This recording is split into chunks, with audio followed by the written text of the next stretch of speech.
Introduction to Ezekiel. This book is named after the prophet Ezekiel. Ezekiel was among the more than 10,000 Jewish people exiled to Babylon by King Nebuchadnezzar in 597 B.C. While Jeremiah the prophet was in Jerusalem predicting the city's complete destruction, Ezekiel was in Babylon predicting the same fate for the disobedient Jerusalem. Then in 586 B.C., the city and temple were burned, and Israel's line of kings ended, but not without purpose. God said, "Then you will know that I am the Lord."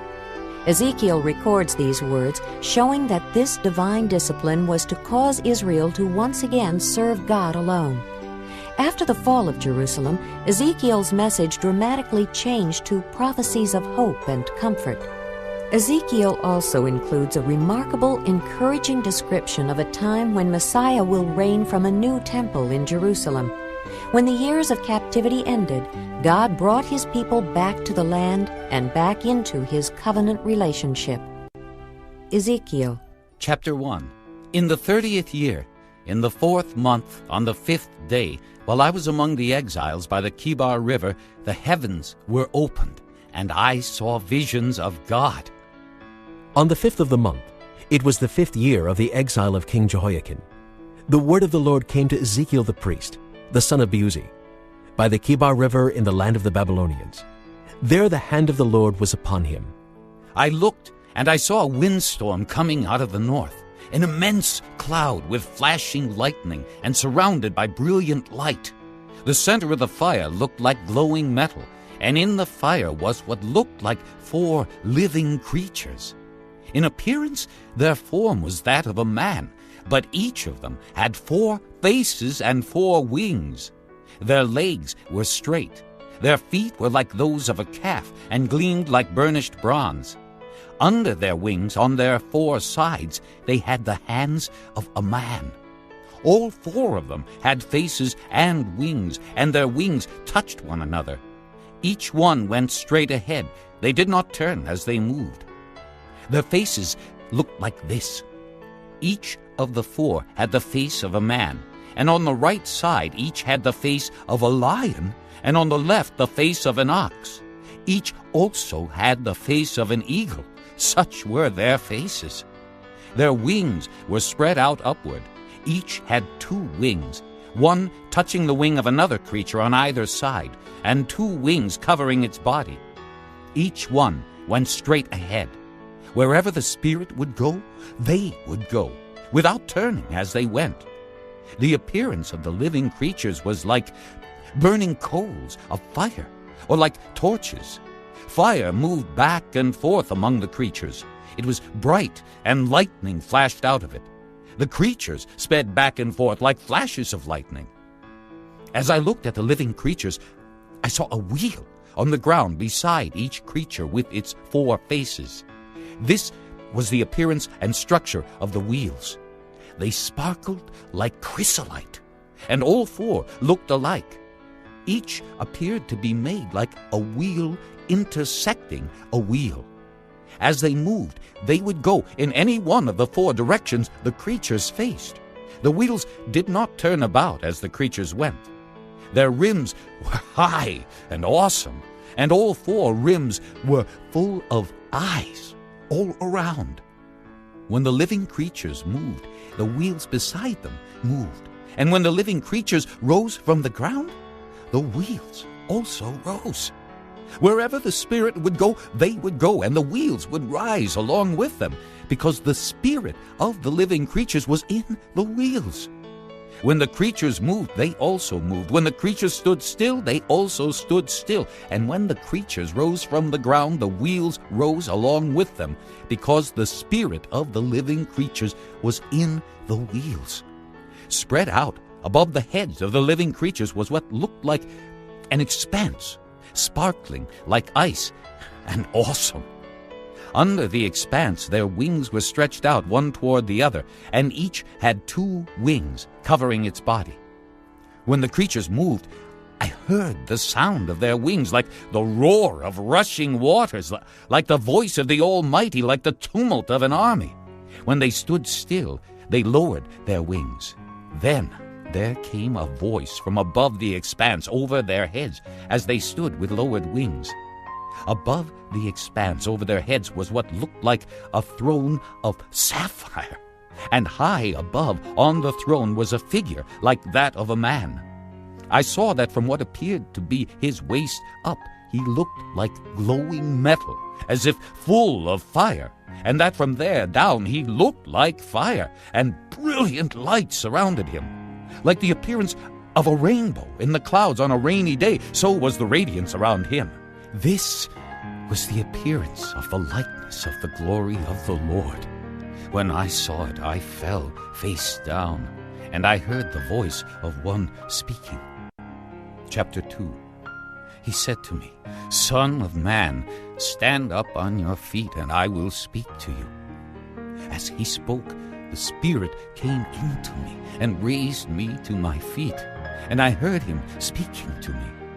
He said, "Son of man, I am sending you to the Israelites, to a rebellious nation that has rebelled against me. They and their fathers have been in revolt against me to this very day. The people to whom I am sending you are obstinate and stubborn. Say to them, 'This is what the sovereign Lord says.' And whether they listen or fail to listen, for they are a rebellious house, they will know that a prophet has been among them. And you, son of man, do not be afraid of them or their words. Do not be afraid, though briars and thorns are all around you, and you live among scorpions.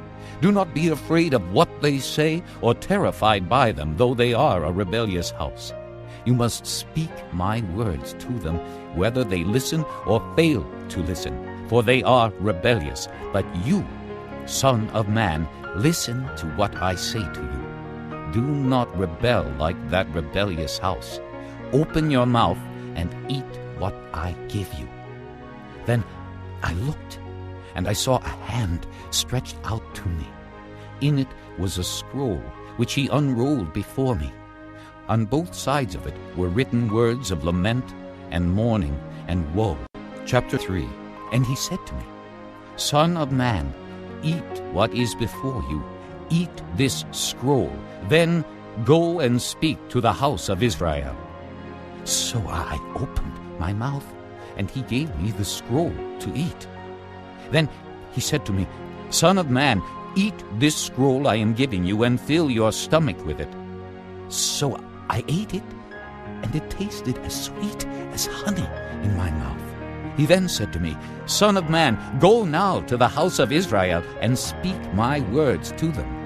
You are not being sent to a people of obscure speech and difficult language, but to the house of Israel. Not to many peoples of obscure speech and difficult language whose words you cannot understand. Surely, if I had sent you to them, they would have listened to you. But the house of Israel is not willing to listen to you, because they are not willing to listen to me. For the whole house of Israel is hardened and obstinate. But I will make you as unyielding and hardened as they are. I will make your forehead like the hardest stone, harder than flint.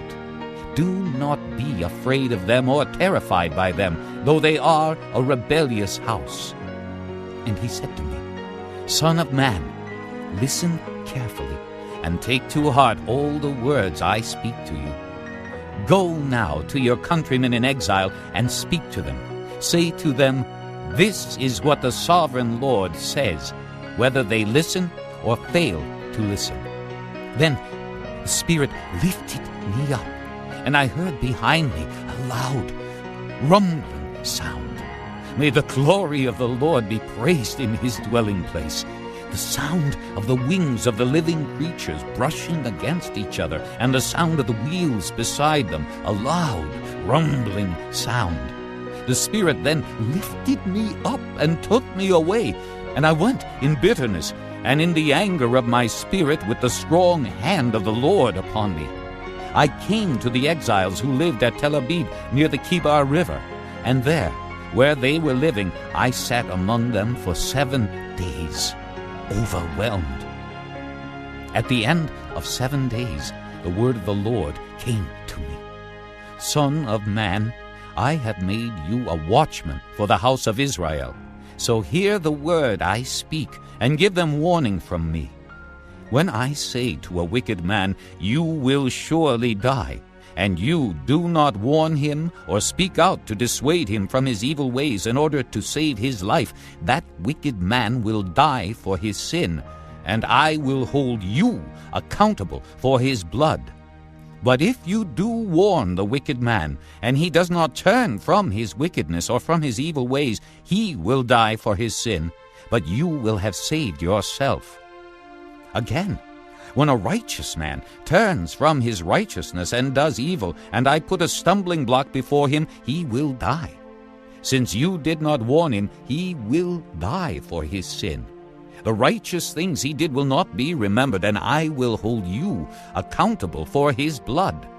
But if you do warn the righteous man not to sin, and he does not sin, he will surely live because he took warning, and you will have saved yourself. The hand of the Lord was upon me there, and he said to me, Get up and go out to the plain, and there I will speak to you. So I got up and went out to the plain, and the glory of the Lord was standing there, like the glory I had seen by the Kibar River, and I fell face down. Then the Spirit came into me and raised me to my feet. He spoke to me and said, Go, shut yourself inside your house, and you, Son of man, they will tie with ropes. You will be bound so that you cannot go out among the people. I will make your tongue stick to the roof of your mouth so that you will be silent and unable to rebuke them, though they are a rebellious house. But when I speak to you, I will open your mouth, and you shall say to them, This is what the sovereign Lord says. Whoever will listen, let him listen. And whoever will refuse, let him refuse, for they are a rebellious house. Chapter 4. Now, Son of man, take a clay tablet, put it in front of you, and draw the city of Jerusalem on it. Then lay siege to it. Erect siege works against it. Build a ramp up to it. Set up camps against it, and put battering rams around it. Then take an iron pan. Place it as an iron wall between you and the city, and turn your face toward it. It will be under siege, and you shall besiege it. This will be a sign to the house of Israel. Then lie on your left side, and put the sin of the house of Israel upon yourself. You are to bear their sin for the number of days you lie on your side. I have assigned you the same number of days as the years of their sin. So, for 390 days you will bear the sin of the house of Israel. After you have finished this, lie down again, this time on your right side, and bear the sin of the house of Judah. I have assigned you 40 days, a day for each year. Turn your face toward the siege of Jerusalem, and with bared arm prophesy against her. I will tie you up with ropes, so that you cannot turn from one side to the other until you have finished the days of your siege. Take wheat and barley, beans and lentils, millet and spelt. Put them in a storage jar and use them to make bread for yourself. You are to eat it during the 390 days you lie on your side. Weigh out 20 shekels of food to eat each day, and eat it at set times. Also measure out 1/6 of a hin of water, and drink it at set times. Eat the food as you would a barley cake. Bake it in the sight of the people, using human excrement for fuel. The Lord said, In this way the people of Israel will eat defiled food among the nations where I will drive them. Then I said, Not so, sovereign Lord. I have never defiled myself. From my youth until now, I have never eaten anything found dead or torn by wild animals. No unclean meat has ever entered my mouth. Very well, he said. I will let you bake your bread over cow manure instead of human excrement." He then said to me, "Son of man, I will cut off the supply of food in Jerusalem. The people will eat rationed food in anxiety and drink rationed water in despair, for food and water will be scarce. They will be appalled at the sight of each other and will waste away because of their sin." Chapter 5. Now, son of man, take a sharp sword and use it as a barber's razor to shave your head and your beard. Then take a set of scales and divide up the hair. When the days of your siege come to an end, burn a third of the hair with fire inside the city. Take a third and strike it with the sword all around the city, and scatter a third to the wind, for I will pursue them with drawn sword. But take a few strands of hair and tuck them away in the folds of your garment. Again, take a few of these and throw them into the fire and burn them up. A fire will spread from there to the whole house of Israel. This is what the sovereign Lord says. This is Jerusalem, which I have set in the center of the nations with countries all around her, yet in her wickedness she has rebelled against my laws and decrees more than the nations and countries around her. She has rejected my laws and has not followed my decrees. Therefore, this is what the sovereign Lord says. You have been more unruly than the nations around you, and have not followed my decrees or kept my laws. You have not even conformed to the standards of the nations around you. Therefore, this is what the sovereign Lord says. I myself am against you, Jerusalem, and I will inflict punishment on you in the sight of the nations. Because of all your detestable idols, I will do to you what I have never done before and will never do again. Therefore, in your midst, fathers will eat their children, and children will eat their fathers. I will inflict punishment on you and will scatter all your survivors to the winds. Therefore, as surely as I live, declares the sovereign Lord, because you have defiled my sanctuary with all your vile images and detestable practices, I myself will withdraw my favor. I will not look on you with pity or spare you. A third of your people will die of the plague or perish by famine inside you. A third will fall by the sword outside your walls, and a third I will scatter to the winds and pursue with drawn sword. Then my anger will cease, and my wrath against them will subside, and I will be avenged. And when I have spent my wrath upon them, they will know that I, the Lord, have spoken in my zeal. I will make you a ruin and a reproach among the nations around you, in the sight of all who pass by. You will be a reproach and a taunt, a warning and an object of horror to the nations around you when I inflict punishment on you in anger and in wrath and with stinging rebuke. I, the Lord, have spoken. When I shoot at you with my deadly and destructive arrows of famine, I will shoot to destroy you.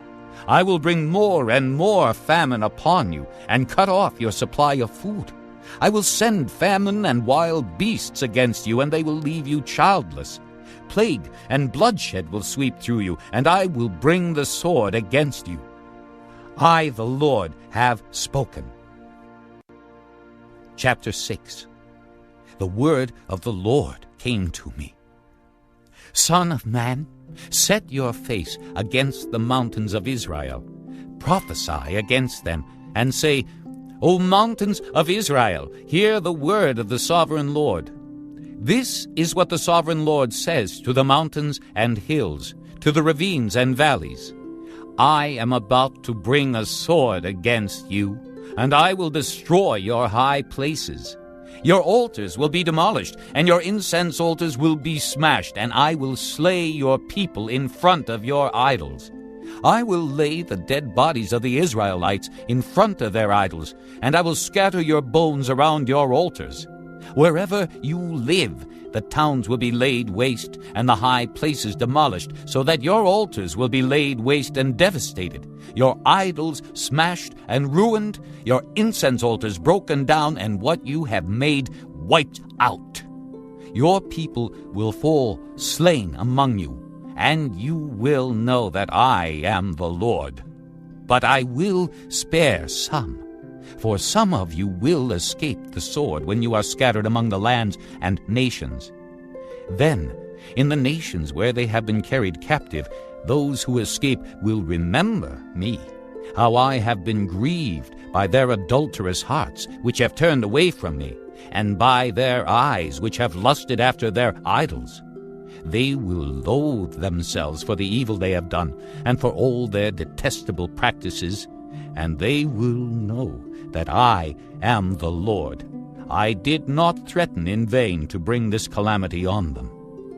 This is what the sovereign Lord says.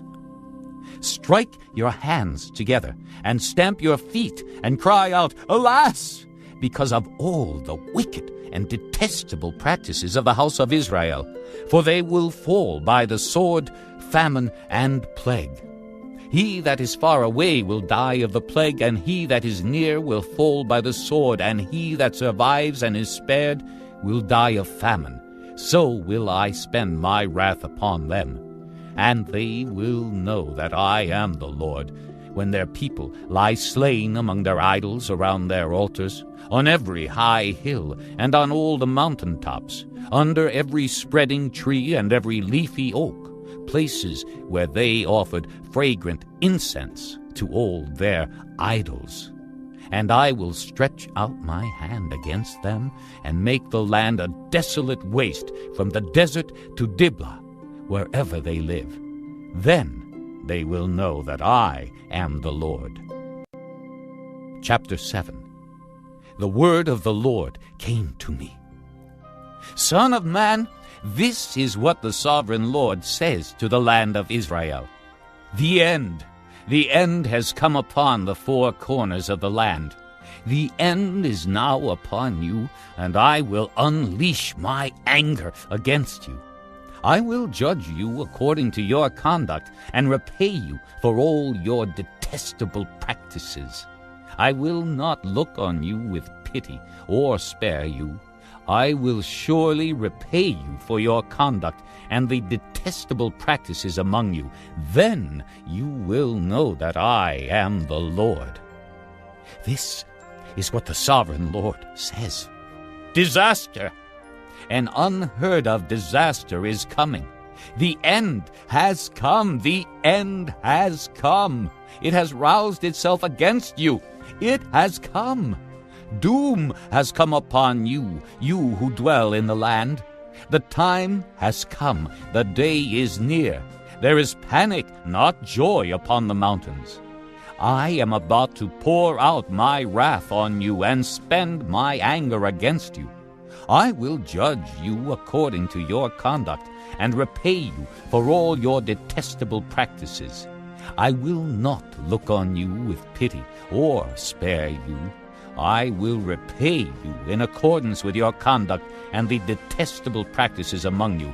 Then you will know that it is I, the Lord, who strikes the blow. The day is here. It has come. Doom has burst forth. The rod has budded. Arrogance has blossomed. Violence has grown into a rod to punish wickedness. None of the people will be left, none of that crowd, no wealth, nothing of value. The time has come, the day has arrived. Let not the buyer rejoice, nor the seller grieve, for wrath is upon the whole crowd. The seller will not recover the land he has sold as long as both of them live, for the vision concerning the whole crowd will not be reversed. Because of their sins, not one of them will preserve his life. Though they blow the trumpet and get everything ready, no one will go into battle, for my wrath is upon the whole crowd. Outside, is the sword. Inside are plague and famine. Those in the country will die by the sword, and those in the city will be devoured by famine and plague. All who survive and escape will be in the mountains, moaning like doves of the valleys, each because of his sins.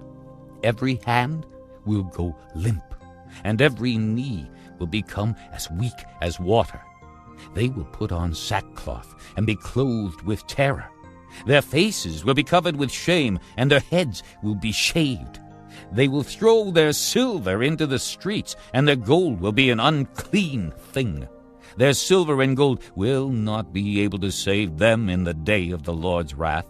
They will not satisfy their hunger or fill their stomachs with it, for it has made them stumble into sin. They were proud of their beautiful jewelry and used it to make their detestable idols and vile images. Therefore I will turn these into an unclean thing for them. I will hand it all over as plunder to foreigners and as loot to the wicked of the earth, and they will defile it. I will turn my face away from them, and they will desecrate my treasured place. Robbers will enter it and desecrate it. Prepare chains, because the land is full of bloodshed, and the city is full of violence. I will bring the most wicked of the nations to take possession of their houses. I will put an end to the pride of the mighty, and their sanctuaries will be desecrated. When terror comes, they will seek peace, but there will be none. Calamity upon calamity will come, and rumor upon rumor. They will try to get a vision from the prophet. The teaching of the law by the priest will be lost, as will the counsel of the elders. The king will mourn, the prince will be clothed with despair, and the hands of the people of the land will tremble. I will deal with them according to their conduct, and by their own standards I will judge them. Then they will know that I am the Lord. Chapter 8. In the 6th year, in the 6th month, on the 5th day, while I was sitting in my house, and the elders of Judah were sitting before me, the hand of the sovereign Lord came upon me there. I looked, and I saw a figure like that of a man. From what appeared to be his waist down, he was like fire, and from there up his appearance was as bright as glowing metal. He stretched out what looked like a hand and took me by the hair of my head. The Spirit lifted me up between earth and heaven, and in visions of God he took me to Jerusalem, to the entrance to the north gate of the inner court, where the idol that provokes to jealousy stood. And there before me was the glory of the God of Israel, as in the vision I had seen in the plain. Then he said to me, "Son of man, look toward the north." So I looked, and in the entrance north of the gate of the altar I saw this idol of jealousy. And he said to me, "Son of man, do you see what they are doing? The utterly detestable things the house of Israel is doing here, things that will drive me far from my sanctuary. But you will see things that are even more detestable." Then he brought me to the entrance to the court. I looked, and I saw a hole in the wall. He said to me, "Son of man, now dig into the wall." So I dug into the wall and saw a doorway there. And he said to me, "Go in and see the wicked and detestable things they are doing here." So I went in and looked, and I saw, portrayed all over the walls, all kinds of crawling things and detestable animals, and all the idols of the house of Israel. In front of them stood 70 elders of the house of Israel, and Jaazaniah son of Shaphan was standing among them. Each had a censer in his hand, and a fragrant cloud of incense was rising. He said to me, "Son of man, have you seen what the elders of the house of Israel are doing in the darkness? each at the shrine of his own idol? They say, "The Lord does not see us. The Lord has forsaken the land." Again, he said, "You will see them doing things that are even more detestable." Then he brought me to the entrance to the north gate of the house of the Lord, and I saw women sitting there, mourning for Tammuz. He said to me, "Do you see this, Son of Man? You will see things that are even more detestable than this." He then brought me into the inner court of the house of the Lord, and there, at the entrance to the temple between the portico and the altar, were about 25 men, with their backs toward the temple of the Lord and their faces toward the east. They were bowing down to the sun in the east. He said to me, "Have you seen this, Son of Man? Is it a trivial matter for the house of Judah to do the detestable things they are doing here? Must they also fill the land with violence and continually provoke me to anger? Look at them, putting the branch to their nose. Therefore I will deal with them in anger. I will not look on them with pity or spare them. Although they shout in my ears, I will not listen to them." Chapter 9. Then I heard him call out in a loud voice, "Bring the guards of the city here, each with a weapon in his hand." And I saw 6 men coming from the direction of the upper gate, which faces north, each with a deadly weapon in his hand. With them was a man clothed in linen, who had a writing kit at his side. They came in and stood beside the bronze altar. Now the glory of the God of Israel went up from above the cherubim where it had been and moved to the threshold of the temple. Then the Lord called to the man clothed in linen who had the writing kit at his side and said to him, "Go throughout the city of Jerusalem and put a mark on the foreheads of those who grieve and lament over all the detestable things that are done in it."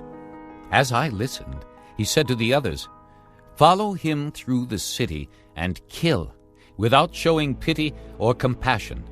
Slaughter old men, young men and maidens, women and children, but do not touch anyone who has the mark. Begin at my sanctuary." So they began with the elders who were in front of the temple. Then he said to them, "Defile the temple and fill the courts with the slain. Go!" So they went out and began killing throughout the city. While they were killing and I was left alone, I fell face down, crying out, "Sovereign Lord, are you going to destroy the entire remnant of Israel in this outpouring of your wrath on Jerusalem?" He answered me, "The sin of the house of Israel and Judah is exceedingly great. The land is full of bloodshed, and the city is full of injustice. They say, 'The Lord has forsaken the land, the Lord does not see.' So I will not look on them with pity or spare them, but I will bring down on their own heads what they have done." Then the man in linen with the writing kit at his side brought back word, saying, "I have done as you commanded." Chapter 10. I looked, and I saw the likeness of a throne of sapphire above the expanse that was over the heads of the cherubim. The Lord said to the man clothed in linen, "Go in among the wheels beneath the cherubim. Fill your hands with burning coals from among the cherubim and scatter them over the city." And as I watched, he went in. Now the cherubim were standing on the south side of the temple when the man went in, and a cloud filled the inner court. Then the glory of the Lord rose from above the cherubim and moved to the threshold of the temple. The cloud filled the temple, and the court was full of the radiance of the glory of the Lord. The sound of the wings of the cherubim could be heard as far away as the outer court, like the voice of God Almighty when he speaks. when the Lord commanded the man in linen, "Take fire from among the wheels, from among the cherubim." The man went in and stood beside a wheel.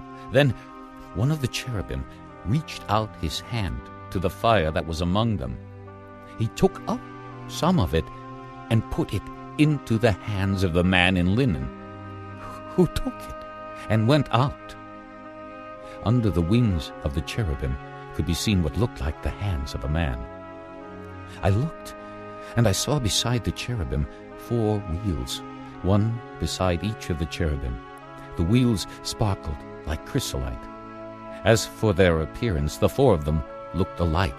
Each was like a wheel intersecting a wheel. As they moved, they would go in any one of the 4 directions the cherubim faced. The wheels did not turn about as the cherubim went. The cherubim went in whatever direction the head faced, without turning as they went. Their entire bodies, including their backs, their hands, and their wings, were completely full of eyes, as were their 4 wheels. I heard the wheels being called the whirling wheels. Each of the cherubim had 4 faces. One face was that of a cherub, the second the face of a man, the third the face of a lion, and the 4th the face of an eagle. Then the cherubim rose upward. These were the living creatures I had seen by the Kibar River. When the cherubim moved, the wheels beside them moved. And when the cherubim spread their wings to rise from the ground, the wheels did not leave their side. When the cherubim stood still, they also stood still. And when the cherubim rose, they rose with them, because the spirit of the living creatures was in them. Then the glory of the Lord departed from over the threshold of the temple and stopped above the cherubim. While I watched, the cherubim spread their wings and rose from the ground, and as they went, the wheels went with them. They stopped at the entrance to the east gate of the Lord's house, and the glory of the God of Israel was above them. These were the living creatures I had seen beneath the God of Israel by the Kibar River, and I realized that they were cherubim. Each had 4 faces and 4 wings, and under their wings was what looked like the hands of a man. Their faces had the same appearance as those I had seen by the Kibar River.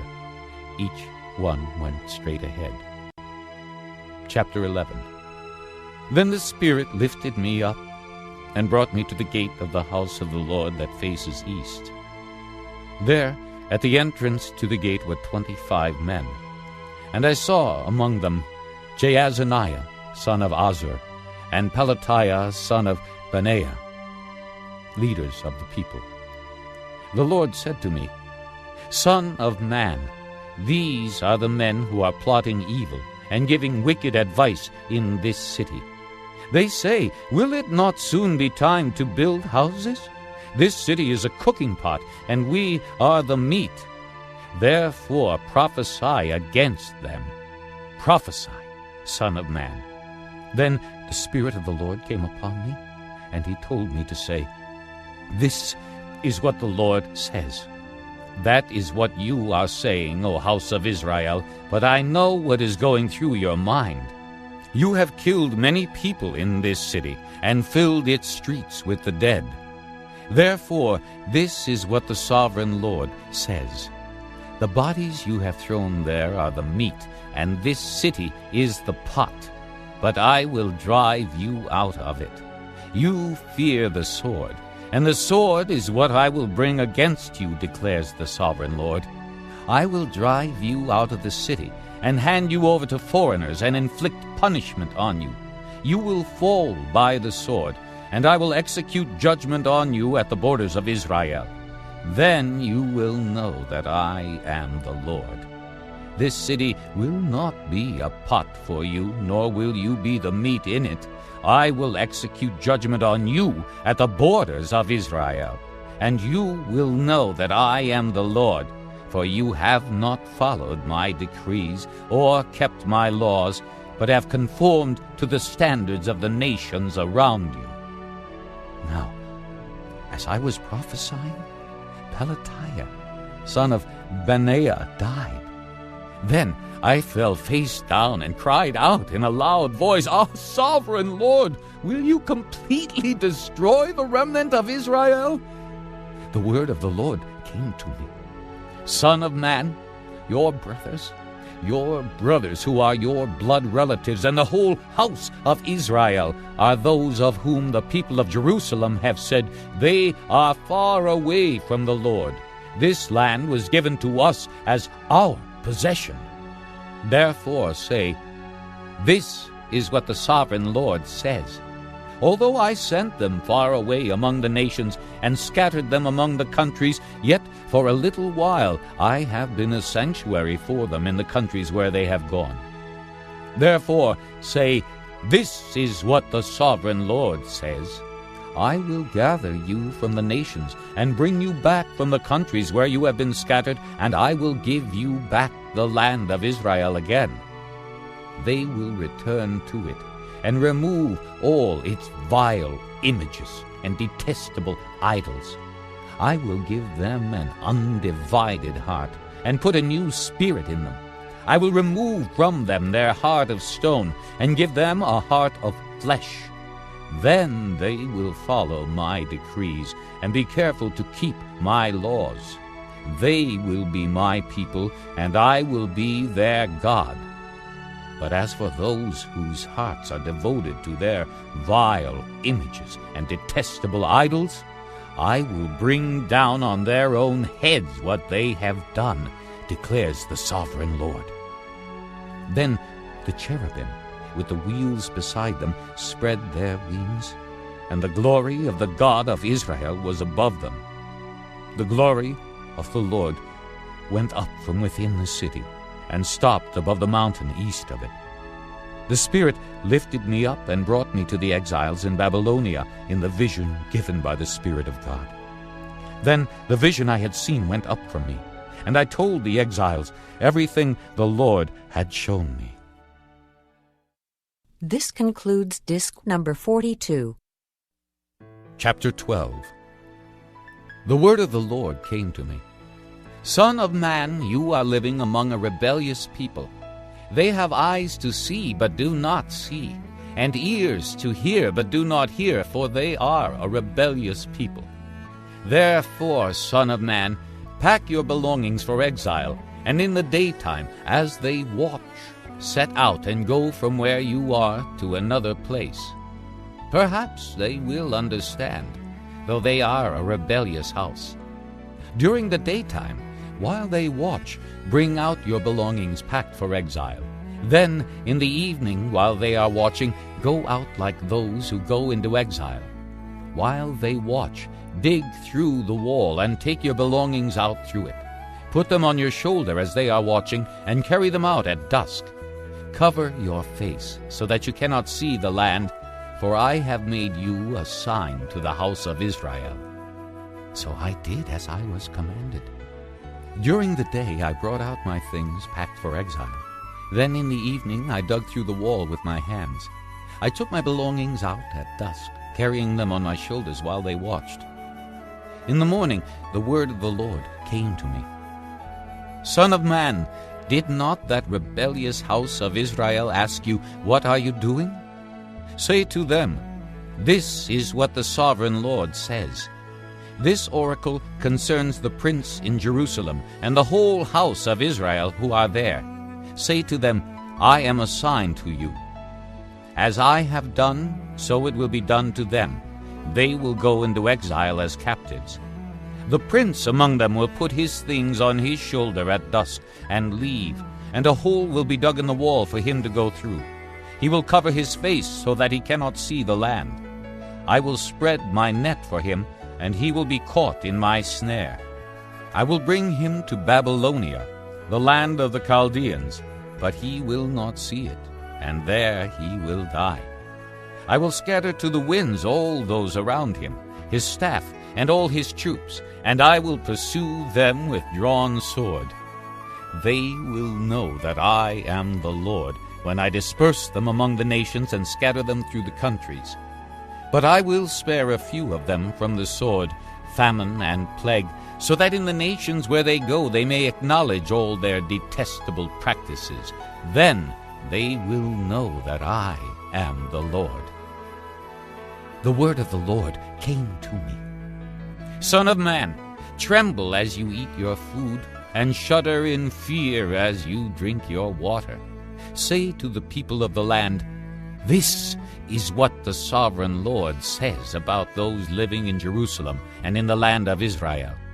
They will eat their food in anxiety and drink their water in despair, for their land will be stripped of everything in it because of the violence of all who live there. The inhabited towns will be laid waste, and the land will be desolate. Then you will know that I am the Lord. The word of the Lord came to me. Son of man, what is this proverb you have in the land of Israel? The days go by and every vision comes to nothing? Say to them, this is what the sovereign Lord says.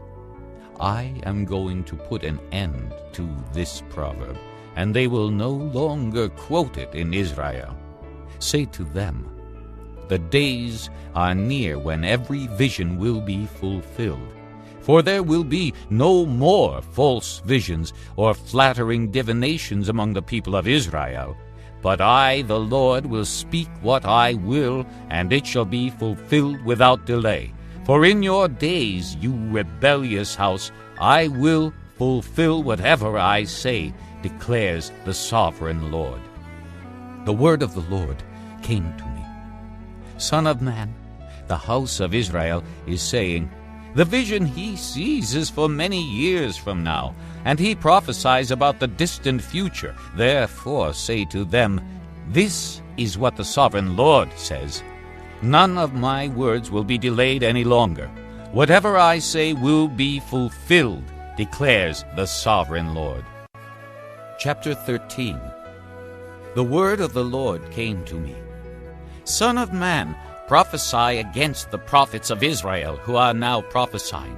Say to those who prophesy out of their own imagination, hear the word of the Lord. This is what the sovereign Lord says. Woe to the foolish prophets who follow their own spirit and have seen nothing. Your prophets, O Israel, are like jackals among ruins. You have not gone up to the breaks in the wall to repair it for the house of Israel, so that it will stand firm in the battle on the day of the Lord. Their visions are false, and their divinations a lie. They say, the Lord declares, when the Lord has not sent them. Yet they expect their words to be fulfilled. Have you not seen false visions and uttered lying divinations when you say, the Lord declares, though I have not spoken? Therefore, this is what the sovereign Lord says. Because of your false words and lying visions, I am against you, declares the sovereign Lord. My hand will be against the prophets who see false visions and utter lying divinations. They will not belong to the council of my people or be listed in the records of the house of Israel, nor will they enter the land of Israel. Then you will know that I am the sovereign Lord. Because they lead my people astray, saying, peace, when there is no peace. And because when a flimsy wall is built, they cover it with whitewash. Therefore tell those who cover it with whitewash that it is going to fall. Rain will come in torrents, and I will send hailstones hurtling down, and violent winds will burst forth. When the wall collapses, will people not ask you, where is the whitewash you covered it with? Therefore, this is what the sovereign Lord says. In my wrath I will unleash a violent wind, and in my anger hailstones and torrents of rain will fall with destructive fury. I will tear down the wall you have covered with whitewash, and will level it to the ground so that its foundation will be laid bare. When it falls, you will be destroyed in it, and you will know that I am the Lord. So I will spend my wrath against the wall, and against those who covered it with whitewash. I will say to you, the wall is gone, and so are those who whitewashed it. Those prophets of Israel who prophesied to Jerusalem and saw visions of peace for her when there was no peace, declares the sovereign Lord. Now, Son of man, set your face against the daughters of your people who prophesy out of their own imagination. Prophesy against them and say, This is what the sovereign Lord says. Woe to the women who sew magic charms on all their wrists and make veils of various lengths for their heads in order to ensnare people. Will you ensnare the lives of my people, but preserve your own? You have profaned me among my people for a few handfuls of barley and scraps of bread. By lying to my people who listen to lies, you have killed those who should not have died and have spared those who should not live. Therefore, this is what the sovereign Lord says. I am against your magic charms with which you ensnare people like birds, and I will tear them from your arms. I will set free the people that you ensnare like birds. I will tear off your veils and save my people from your hands, and they will no longer fall prey to your power. Then you will know that I am the Lord. Because you disheartened the righteous with your lies, when I had brought them no grief, and because you encouraged the wicked not to turn from their evil ways and so save their lives, therefore you will no longer see false visions or practice divination. I will save my people from your hands, and then you will know that I am the Lord. Chapter 14. Some of the elders of Israel came to me and sat down in front of me. Then the word of the Lord came to me. Son of man, these men have set up idols in their hearts and put wicked stumbling blocks before their faces. Should I let them inquire of me at all? Therefore, speak to them and tell them, This is what the sovereign Lord says. When any Israelite sets up idols in his heart and puts a wicked stumbling block before his face and then goes to a prophet, I, the Lord, will answer him myself in keeping with his great idolatry. I will do this to recapture the hearts of the people of Israel, who have all deserted me for their idols. Therefore, say to the house of Israel, This is what the sovereign Lord says, Repent, turn from your idols, and renounce all your detestable practices. When any Israelite or any alien living in Israel separates himself from me and sets up idols in his heart and puts a wicked stumbling block before his face and then goes to a prophet to inquire of me, I, the Lord, will answer him myself. I will set my face against that man and make him an example and a byword. I will cut him off from my people. Then you will know that I am the Lord. And if the prophet is enticed to utter a prophecy, I, the Lord, have enticed that prophet, and I will stretch out my hand against him and destroy him from among my people Israel. They will bear their guilt. The prophet will be as guilty as the one who consults him. Then the people of Israel will no longer stray from me, nor will they defile themselves any more with all their sins. They will be my people, and I will be their God, declares the sovereign Lord. The word of the Lord came to me. Son of man, if a country sins against me by being unfaithful, and I stretch out my hand against it to cut off its food supply, and send famine upon it, and kill its men and their animals, even if these 3 men, Noah, Daniel, and Job, were in it, they could save only themselves by their righteousness, declares the sovereign Lord. Or if I send wild beasts through that country, and they leave it childless, and it becomes desolate so that no one can pass through it because of the beasts, as surely as I live, declares the sovereign Lord, even if these 3 men were in it, they could not save their own sons or daughters. They alone would be saved, but the land would be desolate.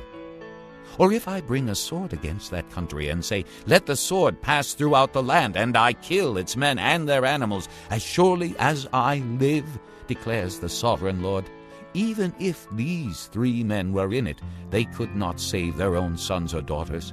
they alone would be saved. Or if I send a plague into that land, and pour out my wrath upon it through bloodshed, killing its men and their animals, as surely as I live, declares the sovereign Lord, even if Noah, Daniel, and Job were in it, they could save neither son nor daughter. They would save only themselves by their righteousness. For this is what the sovereign Lord says. How much worse will it be when I send against Jerusalem my 4 dreadful judgments, sword and famine and wild beast and plague, to kill its men and their animals. Yet there will be some survivors, sons and daughters who will be brought out of it. They will come to you, and when you see their conduct and their actions, you will be consoled regarding the disaster I have brought upon Jerusalem. Every disaster I have brought upon it, you will be consoled when you see their conduct and their actions, for you will know that I have done nothing in it without cause, declares the sovereign Lord. Chapter 15. The word of the Lord came to me. Son of man, how is the wood of a vine better than that of a branch on any of the trees in the forest? Is wood ever taken from it to make anything useful? Do they make pegs from it to hang things on? And after it is thrown on the fire as fuel, and the fire burns both ends and chars the middle, is it then useful for anything? If it was not useful for anything when it was whole, how much less can it be made into something useful when the fire has burned it and it is charred?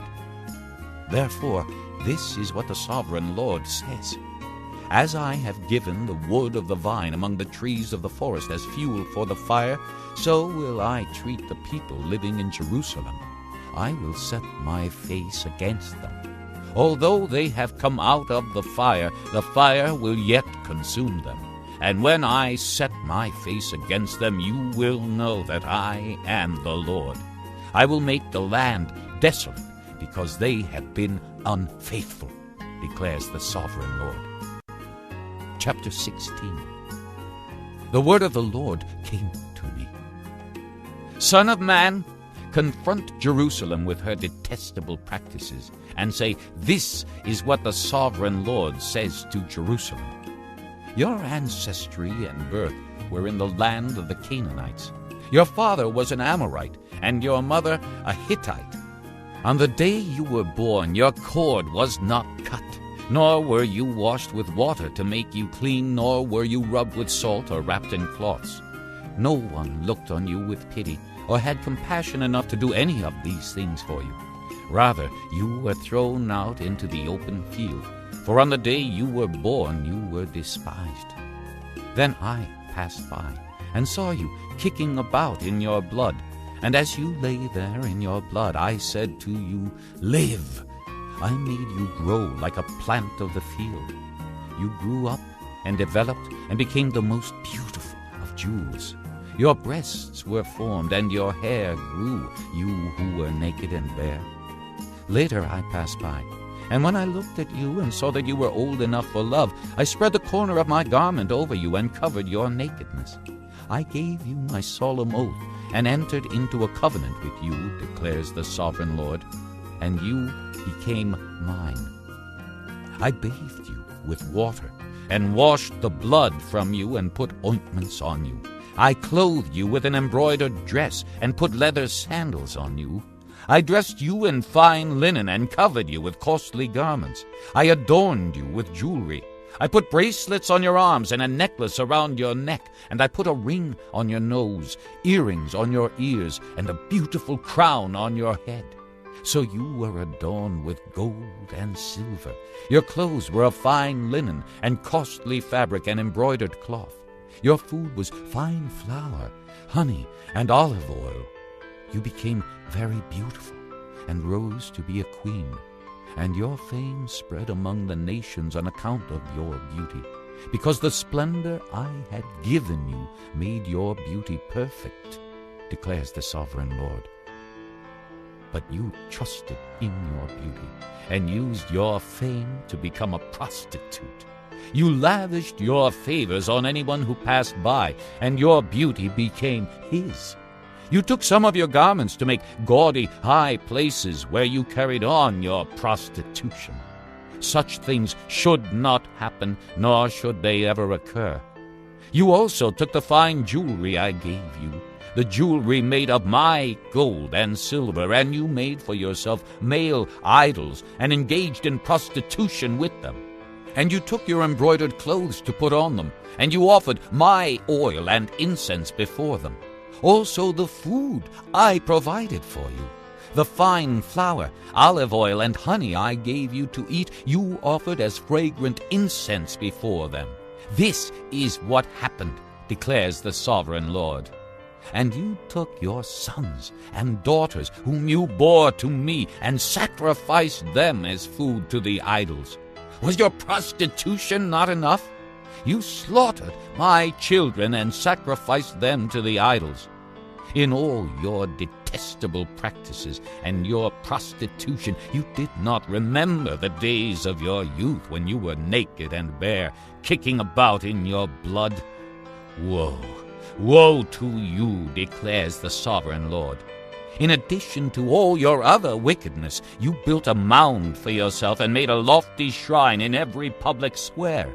At the head of every street you built your lofty shrines and degraded your beauty, offering your body with increasing promiscuity to anyone who passed by.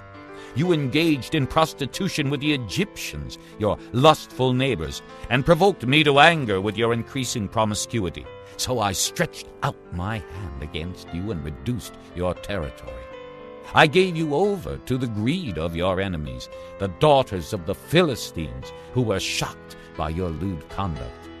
You engaged in prostitution with the Assyrians, too, because you were insatiable. And even after that, you still were not satisfied. Then you increased your promiscuity to include Babylonia, a land of merchants, but even with this you were not satisfied. How weak-willed you are, declares the sovereign Lord, when you do all these things, acting like a brazen prostitute. When you built your mounds at the head of every street and made your lofty shrines in every public square, you were unlike a prostitute because you scorned payment. You adulterous wife! You prefer strangers to your own husband. Every prostitute receives a fee, but you give gifts to all your lovers, bribing them to come to you from everywhere for your illicit favors. So in your prostitution you are the opposite of others. No one runs after you for your favors. You are the very opposite, for you give payment, and none is given to you. Therefore, you prostitute, hear the word of the Lord. This is what the sovereign Lord says.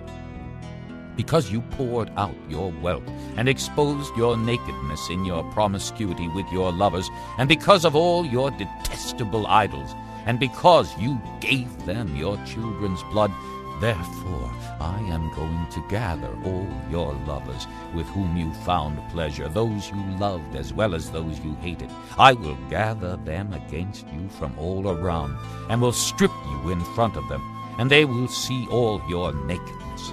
I will sentence you to the punishment of women who commit adultery and who shed blood. I will bring upon you the blood vengeance of my wrath and jealous anger. Then I will hand you over to your lovers, and they will tear down your mounds and destroy your lofty shrines. They will strip you of your clothes and take your fine jewelry and leave you naked and bare. They will bring a mob against you, who will stone you and hack you to pieces with their swords.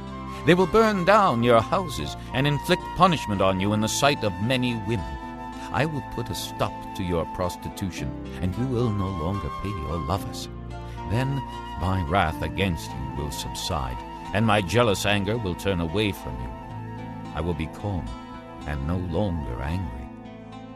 Because you did not remember the days of your youth, but enraged me with all these things, I will surely bring down on your head what you have done, declares the sovereign Lord. Did you not add lewdness to all your other detestable practices? Everyone who quotes Proverbs will quote this proverb about you. Like mother, like daughter. You are a true daughter of your mother, who despised her husband and her children. And you are a true sister of your sisters, who despise their husbands and their children. Your mother was a Hittite and your father an Amorite. Your older sister was Samaria, who lived to the north of you with her daughters. And your younger sister, who lived to the south of you with her daughters, was Sodom. You not only walked in their ways and copied their detestable practices, but in all your ways you soon became more depraved than they. As surely as I live, declares the sovereign Lord, your sister Sodom and her daughters never did what you and your daughters have done. Now this was the sin of your sister Sodom. She and her daughters were arrogant, overfed, and unconcerned. They did not help the poor and needy.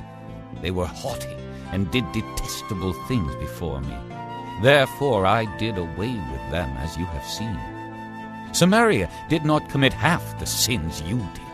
You have done more detestable things than they, and have made your sisters seem righteous by all these things you have done. Bear your disgrace, for you have furnished some justification for your sisters.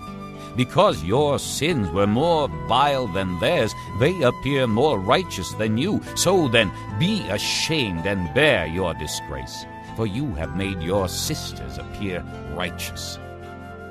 However, I will restore the fortunes of Sodom and her daughters, and of Samaria and her daughters, and your fortunes along with them, so that you may bear your disgrace and be ashamed of all you have done in giving them comfort.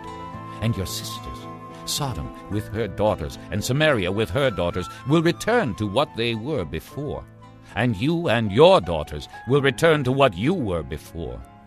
You would not even mention your sister Sodom in the day of your pride, before your wickedness was uncovered. Even so, you are now scorned by the daughters of Edom, and all her neighbors, and the daughters of the Philistines, all those around you who despise you. You will bear the consequences of your lewdness and your detestable practices, declares the Lord. This is what the sovereign Lord says. I will deal with you as you deserve, because you have despised my oath by breaking the covenant. Yet I will remember the covenant I made with you in the days of your youth, and I will establish an everlasting covenant with you. Then you will remember your ways, and be ashamed when you receive your sisters, both those who are older than you and those who are younger. I will give them to you as daughters, but not on the basis of my covenant with you. So I will establish my covenant with you, and you will know that I am the Lord. Then, when I make atonement for you, for all you have done, you will remember and be ashamed, and never again open your mouth because of your humiliation, declares the sovereign Lord. Chapter 17. The word of the Lord came to me. Son of man, set forth an allegory and tell the house of Israel a parable. Say to them, this is what the sovereign Lord says. A great eagle with powerful wings, long feathers, and full plumage of varied colors came to Lebanon. Taking hold of the top of a cedar, he broke off its topmost shoot and carried it away to a land of merchants, where he planted it in a city of traders. He took some of the seed of your land and put it in fertile soil. He planted it like a willow by abundant water, and it sprouted and became a low, spreading vine. Its branches turned toward him, but its roots remained under it. So it became a vine, and produced branches and put out leafy boughs. But there was another great eagle with powerful wings and full plumage. The vine now sent out its roots toward him from the plot where it was planted, and stretched out its branches to him for water. It had been planted in good soil by abundant water, so that it would produce branches, bear fruit, and become a splendid vine. Say to them, this is what the sovereign Lord says. Will it thrive? Will it not be uprooted and stripped of its fruit so that it withers? All its new growth will wither.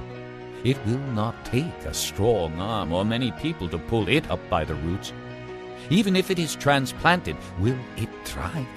Will it not wither completely when the east wind strikes it, wither away in the plot where it grew? Then the word of the Lord came to me. Say to this rebellious house, do you not know what these things mean? Say to them, the king of Babylon went to Jerusalem and carried off her king and her nobles, bringing them back with him to Babylon. Then he took a member of the royal family and made a treaty with him, putting him under oath. He also carried away the leading men of the land, so that the kingdom would be brought low, unable to rise again, surviving only by keeping his treaty. But the king rebelled against him by sending his envoys to Egypt to get horses and a large army. Will he succeed? Will he who does such things escape? Will he break the treaty and yet escape?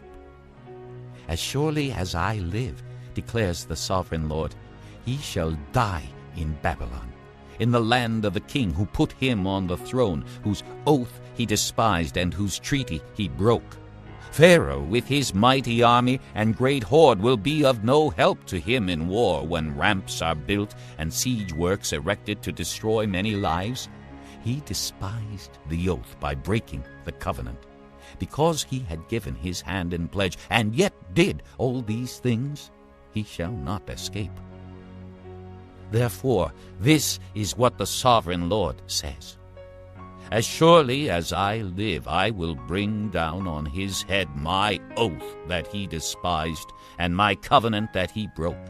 I will spread my net for him, and he will be caught in my snare. I will bring him to Babylon and execute judgment upon him there, because he was unfaithful to me. All his fleeing troops will fall by the sword, and the survivors will be scattered to the winds. Then you will know that I, the Lord, have spoken. This is what the sovereign Lord says. I myself will take a shoot from the very top of a cedar and plant it. I will break off a tender sprig from its topmost shoots and plant it on a high and lofty mountain. On the mountain heights of Israel I will plant it. It will produce branches and bear fruit and become a splendid cedar. Birds of every kind will nest in it. They will find shelter in the shade of its branches. All the trees of the field will know that I, the Lord, bring down the tall tree and make the low tree grow tall. I dry up the green tree and make the dry tree flourish. I, the Lord, have spoken, and I will do it. Chapter 18. The word of the Lord came to me. What do you people mean by quoting this proverb about the land of Israel? The fathers eat sour grapes, and the children's teeth are set on edge. As surely as I live, declares the sovereign Lord, you will no longer quote this proverb in Israel. For every living soul belongs to me, the Father as well as the Son. Both alike belong to me. The soul who sins is the one who will die. Suppose there is a righteous man who does what is just and right. He does not eat at the mountain shrines or look to the idols of the house of Israel. He does not defile his neighbor's wife or lie with a woman during her period. He does not oppress anyone, but returns what he took in pledge for a loan. He does not commit robbery, but gives his food to the hungry and provides clothing for the naked. He does not lend at usury or take excessive interest. He withholds his hand from doing wrong and judges fairly between man and man. He follows my decrees and faithfully keeps my laws. That man is righteous. He will surely live, declares the sovereign Lord. Suppose he has a violent son who sheds blood or does any of these other things, though the father has done none of them. He eats at the mountain shrines. He defiles his neighbor's wife. He oppresses the poor and needy. He commits robbery. He does not return what he took in pledge. He looks to the idols. He does detestable things. He lends at usury and takes excessive interest. Will such a man live? He will not. Because he has done all these detestable things, he will surely be put to death, and his blood will be on his own head. But suppose this son has a son who sees all the sins his father commits, and though he sees them, he does not do such things. He does not eat at the mountain shrines, or look to the idols of the house of Israel. He does not defile his neighbor's wife. He does not oppress anyone, or require a pledge for a loan. He does not commit robbery, but gives his food to the hungry, and provides clothing for the naked. He withholds his hand from sin, and takes no usury or excessive interest. He keeps my laws, and follows my decrees. He will not die for his father's sin. He will surely live.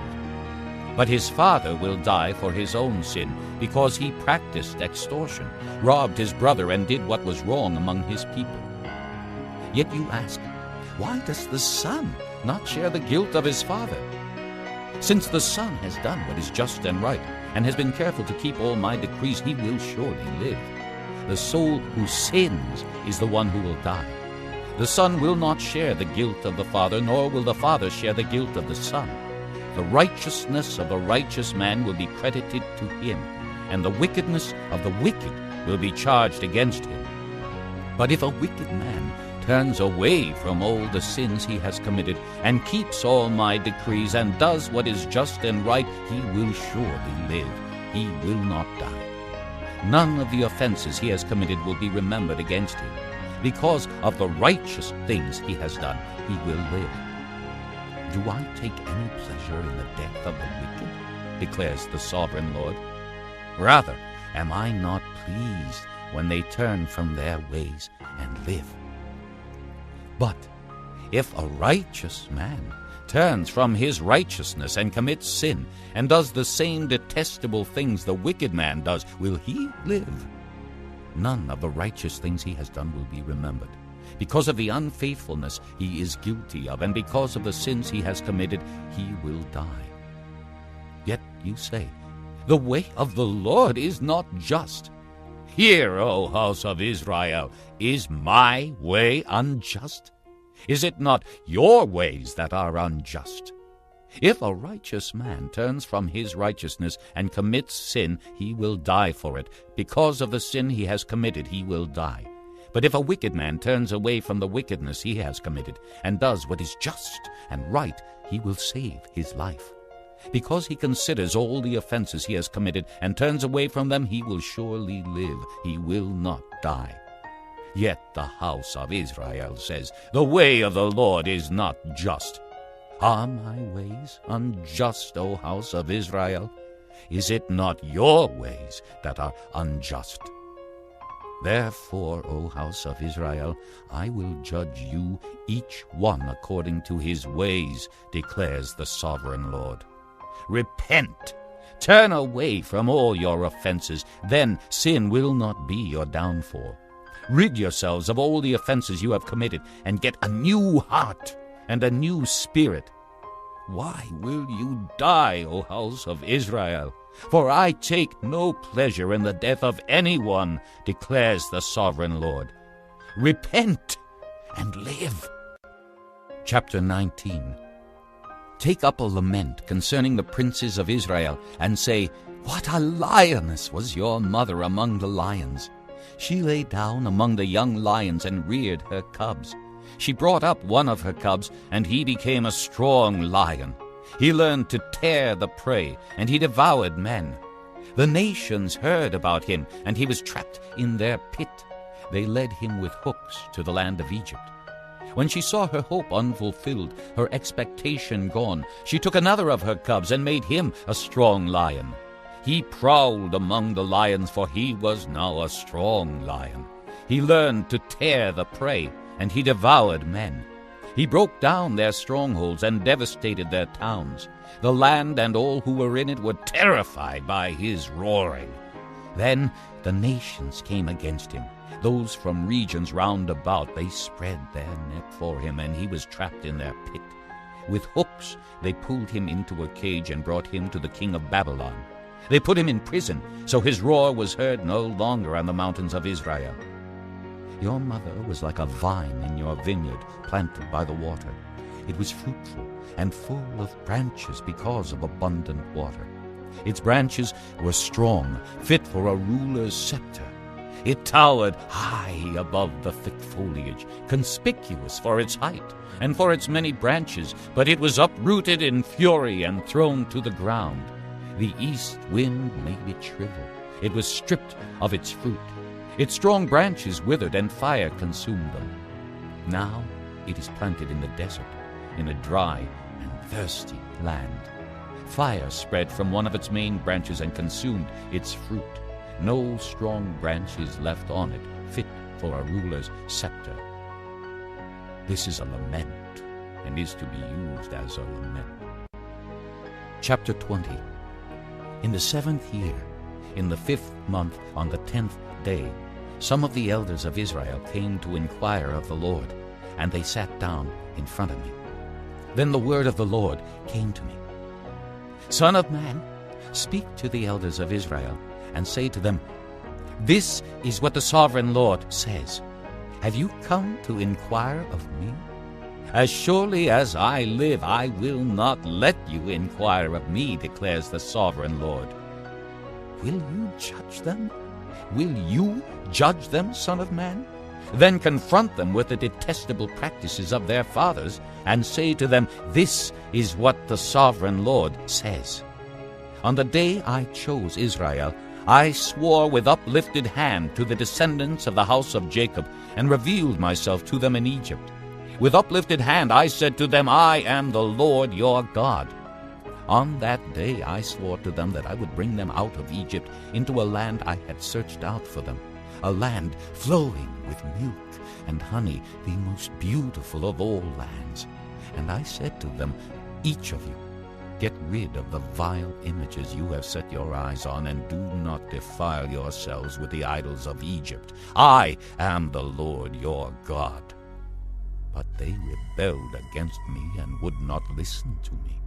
They did not get rid of the vile images they had set their eyes on, nor did they forsake the idols of Egypt.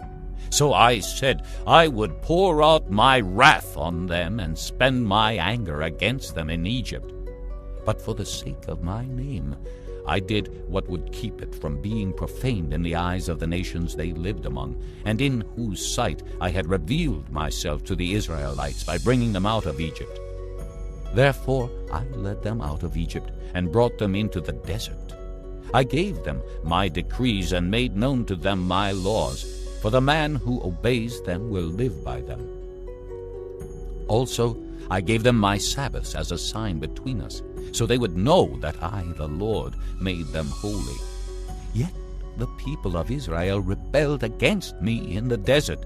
They did not follow my decrees, but rejected my laws, although the man who obeys them will live by them, and they utterly desecrated my Sabbaths. So I said I would pour out my wrath on them and destroy them in the desert. But for the sake of my name, I did what would keep it from being profaned in the eyes of the nations in whose sight I had brought them out. Also, with uplifted hand I swore to them in the desert that I would not bring them into the land I had given them, a land flowing with milk and honey, most beautiful of all lands, because they rejected my laws and did not follow my decrees and desecrated my Sabbaths. For their hearts were devoted to their idols. Yet I looked on them with pity, and did not destroy them, or put an end to them in the desert. I said to their children in the desert, Do not follow the statutes of your fathers, or keep their laws, or defile yourselves with their idols. I am the Lord your God. Follow my decrees, and be careful to keep my laws. Keep my Sabbaths holy, that they may be a sign between us. Then you will know that I am the Lord your God. But the children rebelled against me. They did not follow my decrees. They were not careful to keep my laws, although the man who obeys them will live by them. And they desecrated my Sabbaths.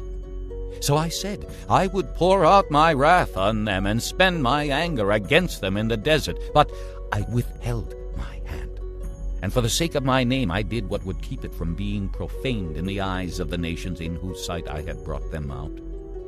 Also with uplifted hand I swore to them in the desert that I would disperse them among the nations, and scatter them through the countries, because they had not obeyed my laws, but had rejected my decrees, and desecrated my Sabbaths, and their eyes lusted after their fathers' idols.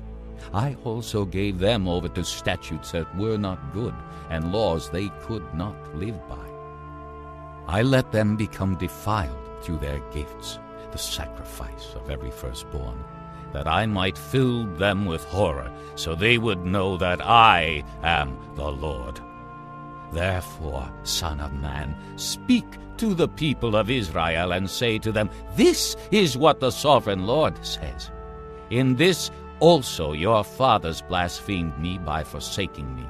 When I brought them into the land I had sworn to give them, and they saw any high hill or any leafy tree, there they offered their sacrifices, made offerings that provoked me to anger, presented their fragrant incense, and poured out their drink offerings.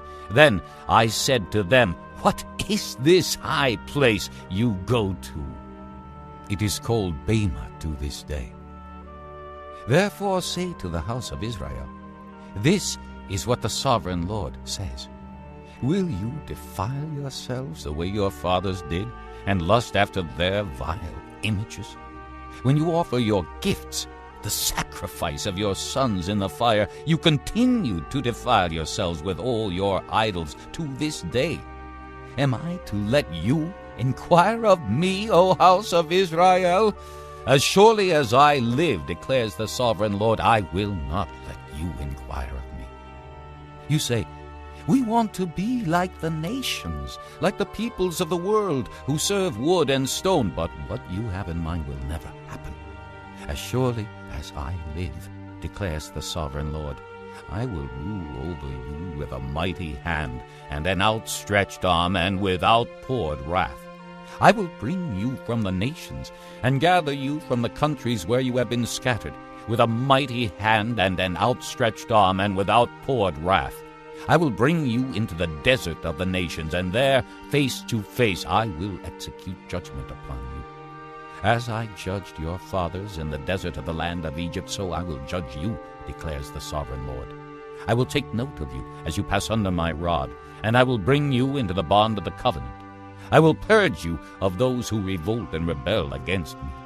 Although I will bring them out of the land where they are living, yet they will not enter the land of Israel. Then you will know that I am the Lord.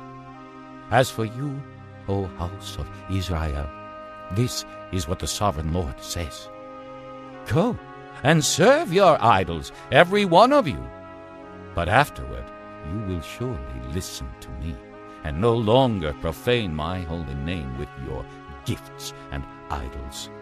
For on my holy mountain, the high mountain of Israel, declares the sovereign Lord, there in the land the entire house of Israel will serve me, and there I will accept them. There I will require your offerings and your choice gifts, along with all your holy sacrifices. I will accept you as fragrant incense when I bring you out from the nations, and gather you from the countries where you have been scattered, and I will show myself holy among you in the sight of the nations. Then you will know that I am the Lord, when I bring you into the land of Israel, the land I had sworn with uplifted hand to give to your fathers. There you will remember your conduct and all the actions by which you have defiled yourselves, and you will loathe yourselves for all the evil you have done. You will know that I am the Lord when I deal with you for my name's sake, and not according to your evil ways and your corrupt practices, O house of Israel, declares the sovereign Lord. The word of the Lord came to me. Son of man, set your face toward the south. Preach against the south, and prophesy against the forest of the southland. Say to the southern forest, Hear the word of the Lord. This is what the sovereign Lord says. I am about to set fire to you, and it will consume all your trees, both green and dry. The blazing flame will not be quenched, and every face from south to north will be scorched by it. Everyone will see that I, the Lord, have kindled it. It will not be quenched. Then I said, "Sovereign Lord, they are saying of me, isn't he just telling parables?" Chapter 21. The word of the Lord came to me. Son of man, set your face against Jerusalem, and preach against the sanctuary. Prophesy against the land of Israel, and say to her, "This is what the Lord says. I am against you. I will draw my sword from its scabbard, and cut off from you both the righteous and the wicked. Because I am going to cut off the righteous and the wicked, my sword will be unsheathed against everyone from south to north. Then all people will know that I, the Lord, have drawn my sword from its scabbard. It will not return again. Therefore groan, Son of man, groan before them with broken heart and bitter grief. And when they ask you, "Why are you groaning?" you shall say, "Because of the news that is coming. Every heart will melt, and every hand go limp. Every spirit will become faint, and every knee become as weak as water. It is coming. It will surely take place, declares the sovereign Lord." The word of the Lord came to me. Son of man, prophesy, and say, "This is what the Lord says. A sword, sharpened and polished, sharpened for the slaughter, polished to flash like lightning. Shall we rejoice in the scepter of my son Judah? The sword despises every such stick. The sword is appointed to be polished, to be grasped with the hand. It is sharpened and polished, made ready for the hand of the slayer. Cry out and wail, Son of man, for it is against my people. It is against all the princes of Israel. They are thrown to the sword along with my people. Therefore beat your breast. Testing will surely come. And what if the scepter of Judah, which the sword despises, does not continue? Declares the sovereign Lord. So then, Son of man, prophesy and strike your hands together. Let the sword strike twice, even 3 times. It is a sword for slaughter, a sword for great slaughter, closing in on them from every side, so that hearts may melt and the fallen be many. I have stationed the sword for slaughter at all their gates. Oh, it is made to flash like lightning. It is grasped for slaughter. O sword, slash to the right, then to the left, wherever your blade is turned. I too will strike my hands together, and my wrath will subside. I, the Lord, have spoken. The word of the Lord came to me. Son of man, mark out 2 roads for the sword of the king of Babylon to take, both starting from the same country. Make a signpost where the road branches off to the city. Mark out 1 road for the sword to come against Rabbah of the Ammonites, and another against Judah and fortified Jerusalem. For the king of Babylon will stop at the fork in the road, at the junction of the 2 roads, to seek an omen. He will cast lots with arrows. He will consult his idols. He will examine the liver. Into his right hand will come the lot for Jerusalem, where he is to set up battering rams, to give the command to slaughter, to sound the battle cry, to set battering rams against the gates, to build a ramp, and to erect siege works. It will seem like a false omen to those who have sworn allegiance to him, but he will remind them of their guilt and take them captive. Therefore, this is what the sovereign Lord says.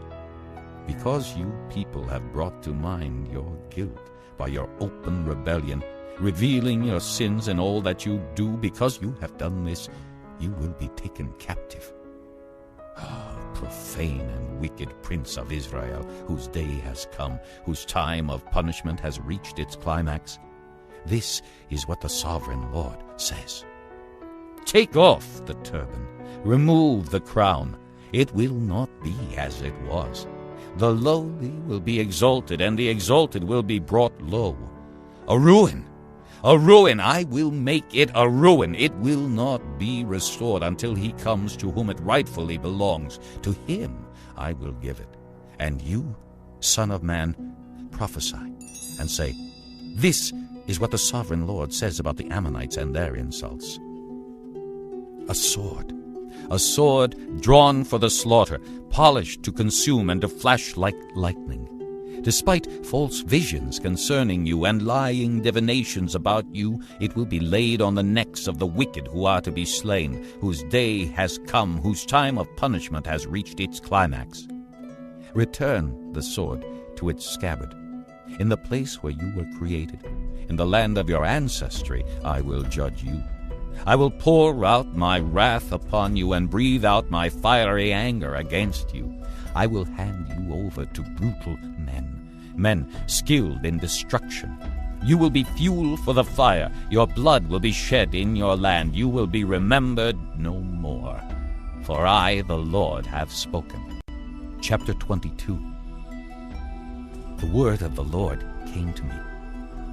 Son of man, will you judge her? Will you judge this city of bloodshed?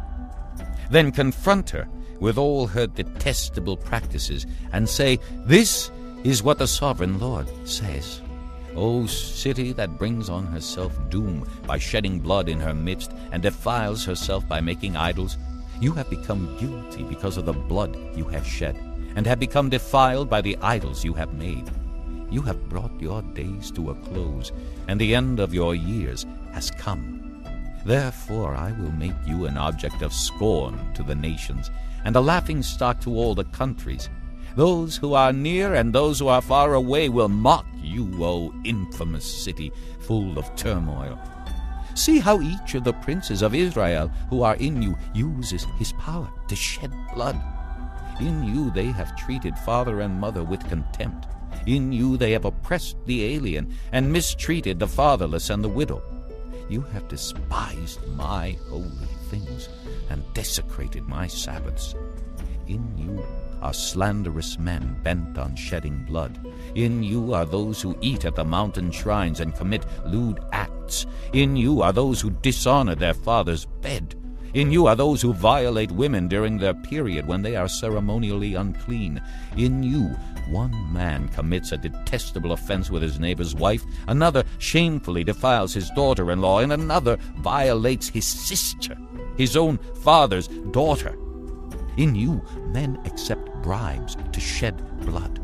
You take usury and excessive interest and make unjust gain from your neighbors by extortion, and you have forgotten me, declares the sovereign Lord. I will surely strike my hands together at the unjust gain you have made, and at the blood you have shed in your midst.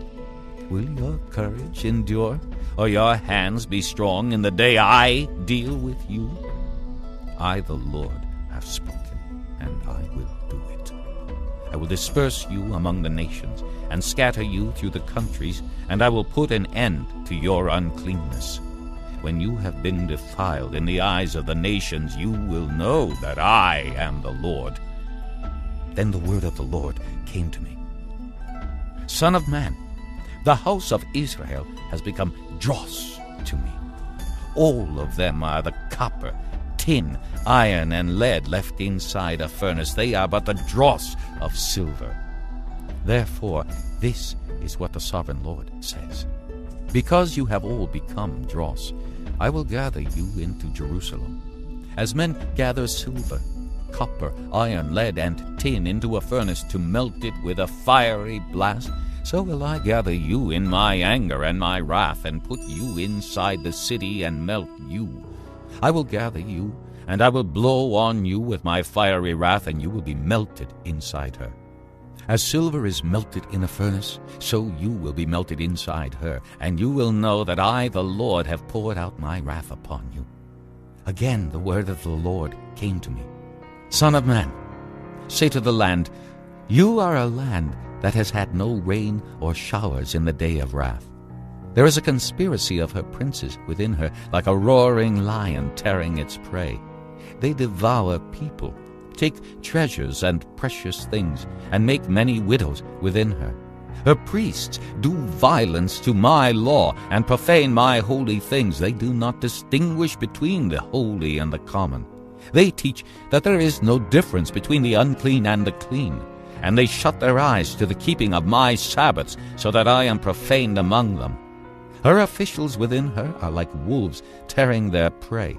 They shed blood and kill people to make unjust gain. Her prophets whitewash these deeds for them by false visions and lying divinations. They say, "This is what the sovereign Lord says," when the Lord has not spoken. The people of the land practice extortion and commit robbery. They oppress the poor and needy and mistreat the alien, denying them justice. I looked for a man among them who would build up the wall and stand before me in the gap on behalf of the land, so I would not have to destroy it. But I found none. So I will pour out my wrath on them and consume them with my fiery anger, bringing down on their own heads all they have done, declares the sovereign Lord. Chapter 23. The word of the Lord came to me. Son of man, there were 2 women, daughters of the same mother. They became prostitutes in Egypt, engaging in prostitution from their youth. In that land their breasts were fondled and their virgin bosoms caressed. The older was named Oholah, and her sister was Oholibah. They were mine, and gave birth to sons and daughters. Oholah is Samaria, and Oholibah is Jerusalem. Oholah engaged in prostitution while she was still mine, and she lusted after her lovers, the Assyrians, warriors clothed in blue, governors and commanders, all of them handsome young men and mounted horsemen. She gave herself as a prostitute to all the elite of the Assyrians, and defiled herself with all the idols of everyone she lusted after.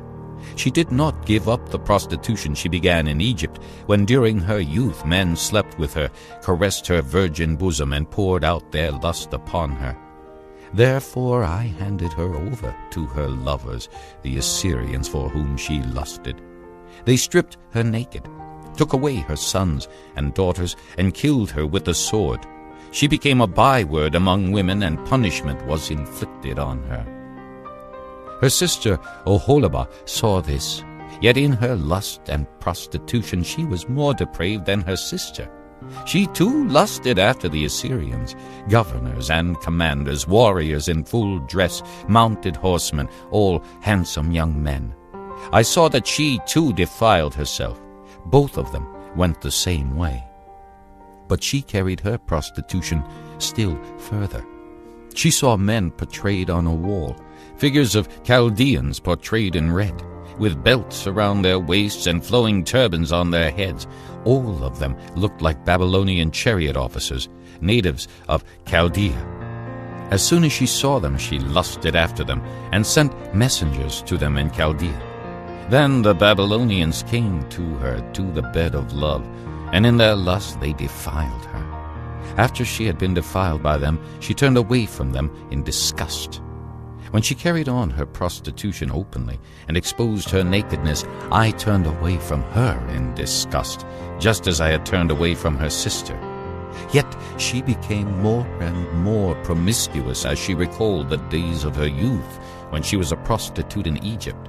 There she lusted after her lovers, whose genitals were like those of donkeys, and whose emission was like that of horses. So you longed for the lewdness of your youth, when in Egypt your bosom was caressed, and your young breasts fondled. Therefore, Oholibah, this is what the sovereign Lord says: I will stir up your lovers against you, those you turned away from in disgust, and I will bring them against you from every side, the Babylonians and the Chaldeans, the men of Pekod and Shoa and Koa, and all the Assyrians with them, handsome young men, all of them governors and commanders, chariot officers, and men of high rank, all mounted on horses. They will come against you with weapons, chariots and wagons, and with a throng of people. They will take up positions against you on every side, with large and small shields and with helmets. I will turn you over to them for punishment, and they will punish you according to their standards. I will direct my jealous anger against you, and they will deal with you in fury. They will cut off your noses and your ears, and those of you who are left will fall by the sword. They will take away your sons and daughters, and those of you who are left will be consumed by fire. They will also strip you of your clothes and take your fine jewelry. So I will put a stop to the lewdness and prostitution you began in Egypt. You will not look on these things with longing, or remember Egypt any more. For this is what the sovereign Lord says. I am about to hand you over to those you hate, to those you turned away from in disgust. They will deal with you in hatred and take away everything you have worked for. They will leave you naked and bare, and the shame of your prostitution will be exposed. Your lewdness and promiscuity have brought this upon you, because you lusted after the nations and defiled yourself with their idols. You have gone the way of your sister, so I will put her cup into your hand. This is what the sovereign Lord says. You will drink your sister's cup, a cup large and deep. It will bring scorn and derision, for it holds so much. You will be filled with drunkenness and sorrow, the cup of ruin and desolation, the cup of your sister Samaria. You will drink it and drain it dry. You will dash it to pieces and tear your breasts. I have spoken, declares the sovereign Lord. Therefore, this is what the sovereign Lord says. Since you have forgotten me and thrust me behind your back, you must bear the consequences of your lewdness and prostitution. The Lord said to me, Son of man, will you judge Oholah and Oholibah? Then confront them with their detestable practices, for they have committed adultery, and blood is on their hands. They committed adultery with their idols. They even sacrificed their children whom they bore to me as food for them. They have also done this to me. At that same time they defiled my sanctuary and desecrated my Sabbaths. On the very day they sacrificed their children to their idols, they entered my sanctuary and desecrated it. That is what they did in my house. They even sent messengers for men who came from far away, and when they arrived, you bathed yourself for them, painted your eyes, and put on your jewelry. You sat on an elegant couch, with a table spread before it, on which you had placed the incense and oil that belonged to me. The noise of a carefree crowd was around her. Sabaeans were brought from the desert, along with men from the rabble, and they put bracelets on the arms of the woman and her sister, and beautiful crowns on their heads. Then I said about the one worn out by adultery, Now let them use her as a prostitute, for that is all she is. And they slept with her. As men sleep with a prostitute, so they slept with those lewd women, Oholah and Oholibah. But righteous men will sentence them to the punishment of women who commit adultery and shed blood, because they are adulterous, and blood is on their hands. This is what the sovereign Lord says. Bring a mob against them and give them over to terror and plunder. The mob will stone them and cut them down with their swords. They will kill their sons and daughters and burn down their houses. So I will put an end to lewdness in the land, that all women may take warning and not imitate you. You will suffer the penalty for your lewdness, and bear the consequences of your sins of idolatry. Then you will know that I am the sovereign Lord. Chapter 24. In the 9th year, in the 10th month, on the 10th day, the word of the Lord came to me. Son of man, record this date, this very date, because the king of Babylon has laid siege to Jerusalem this very day. Tell this rebellious house a parable, and say to them, This is what the sovereign Lord says. Put on the cooking pot, put it on and pour water into it. Put into it the pieces of meat, all the choice pieces, the leg and the shoulder. Fill it with the best of these bones. Take the pick of the flock. Pile wood beneath it for the bones. Bring it to a boil and cook the bones in it. For this is what the sovereign Lord says. Woe to the city of bloodshed, to the pot now encrusted, whose deposit will not go away. Empty it piece by piece, without casting lots for them. For the blood she shed is in her midst. She poured it on the bare rock. She did not pour it on the ground, where the dust would cover it. To stir up wrath and take revenge, I put her blood on the bare rock, so that it would not be covered. Therefore, this is what the sovereign Lord says. Woe to the city of bloodshed! I too will pile the wood high, so heap on the wood and kindle the fire. Cook the meat well, mixing in the spices, and let the bones be charred. Then set the empty pot on the coals till it becomes hot, and its copper glows, so its impurities may be melted and its deposit burned away. It has frustrated all efforts. Its heavy deposit has not been removed, not even by fire. Now your impurity is lewdness. Because I tried to cleanse you, but you would not be cleansed from your impurity, you will not be clean again until my wrath against you has subsided. I, the Lord, have spoken. The time has come for me to act. I will not hold back. I will not have pity, nor will I relent. You will be judged according to your conduct and your actions, declares the sovereign Lord. The word of the Lord came to me. Son of man, with one blow I am about to take away from you the delight of your eyes.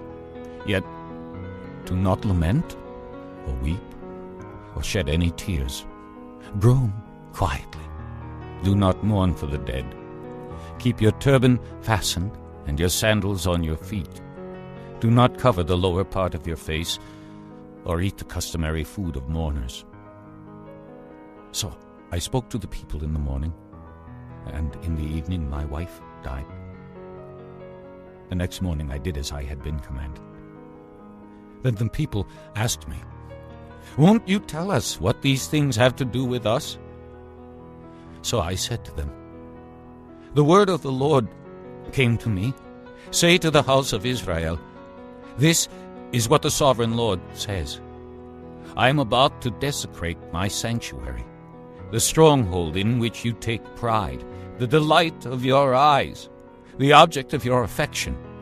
The sons and daughters you left behind will fall by the sword, and you will do as I have done.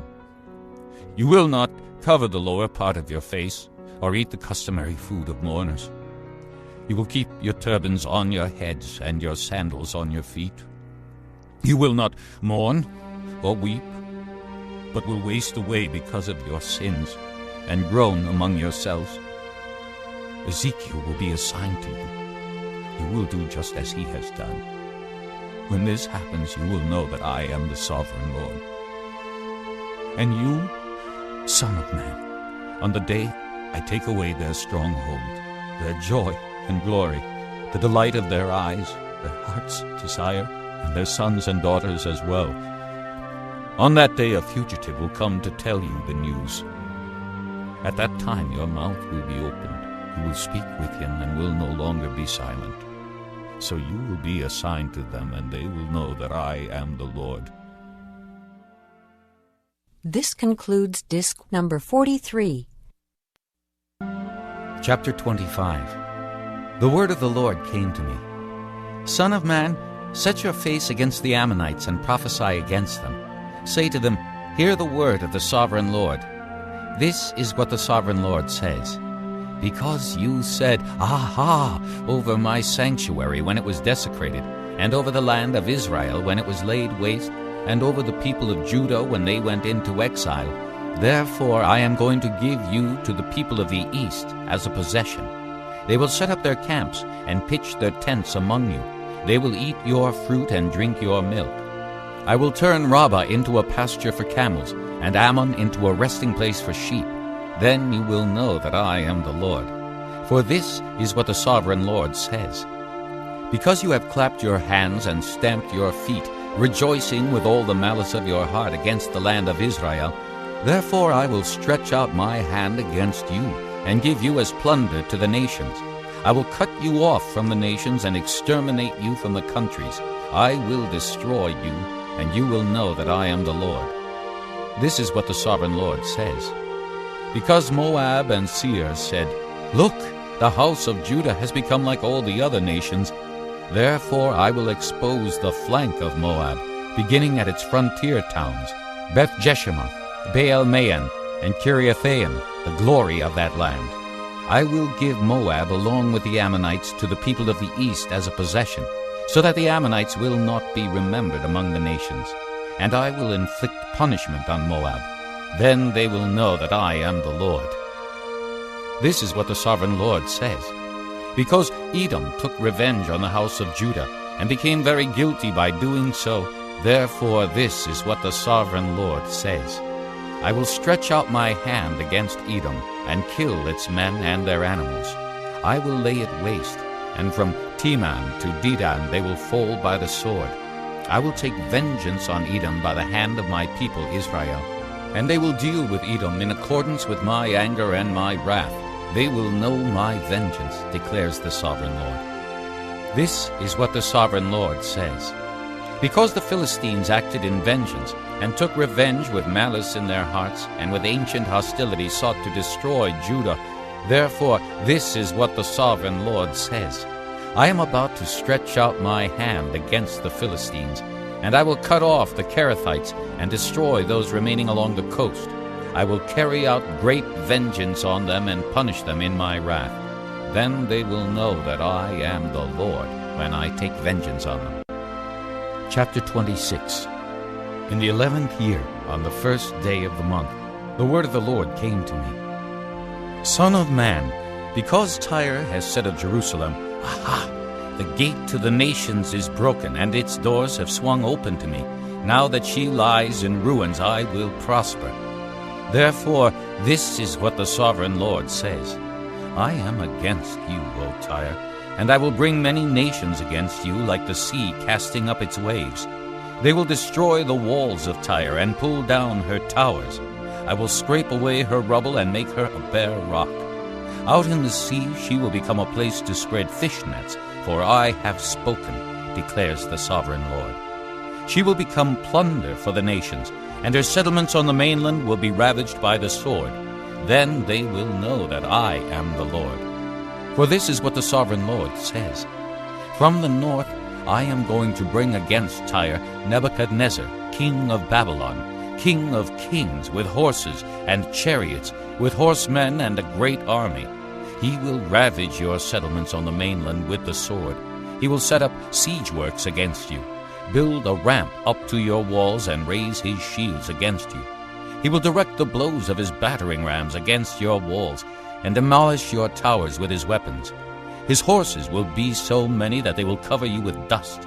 Your walls will tremble at the noise of the war horses, wagons, and chariots when he enters your gates, as men enter a city whose walls have been broken through. The hoofs of his horses will trample all your streets. He will kill your people with the sword, and your strong pillars will fall to the ground. They will plunder your wealth and loot your merchandise. They will break down your walls and demolish your fine houses, and throw your stones, timber, and rubble into the sea. I will put an end to your noisy songs, and the music of your harps will be heard no more. I will make you a bare rock, and you will become a place to spread fish nets. You will never be rebuilt, for I, the Lord, have spoken, declares the sovereign Lord. This is what the sovereign Lord says to Tyre. Will not the coastlands tremble at the sound of your fall, when the wounded groan and the slaughter takes place in you? Then all the princes of the coast will step down from their thrones, and lay aside their robes, and take off their embroidered garments. Clothed with terror, they will sit on the ground, trembling every moment, appalled at you.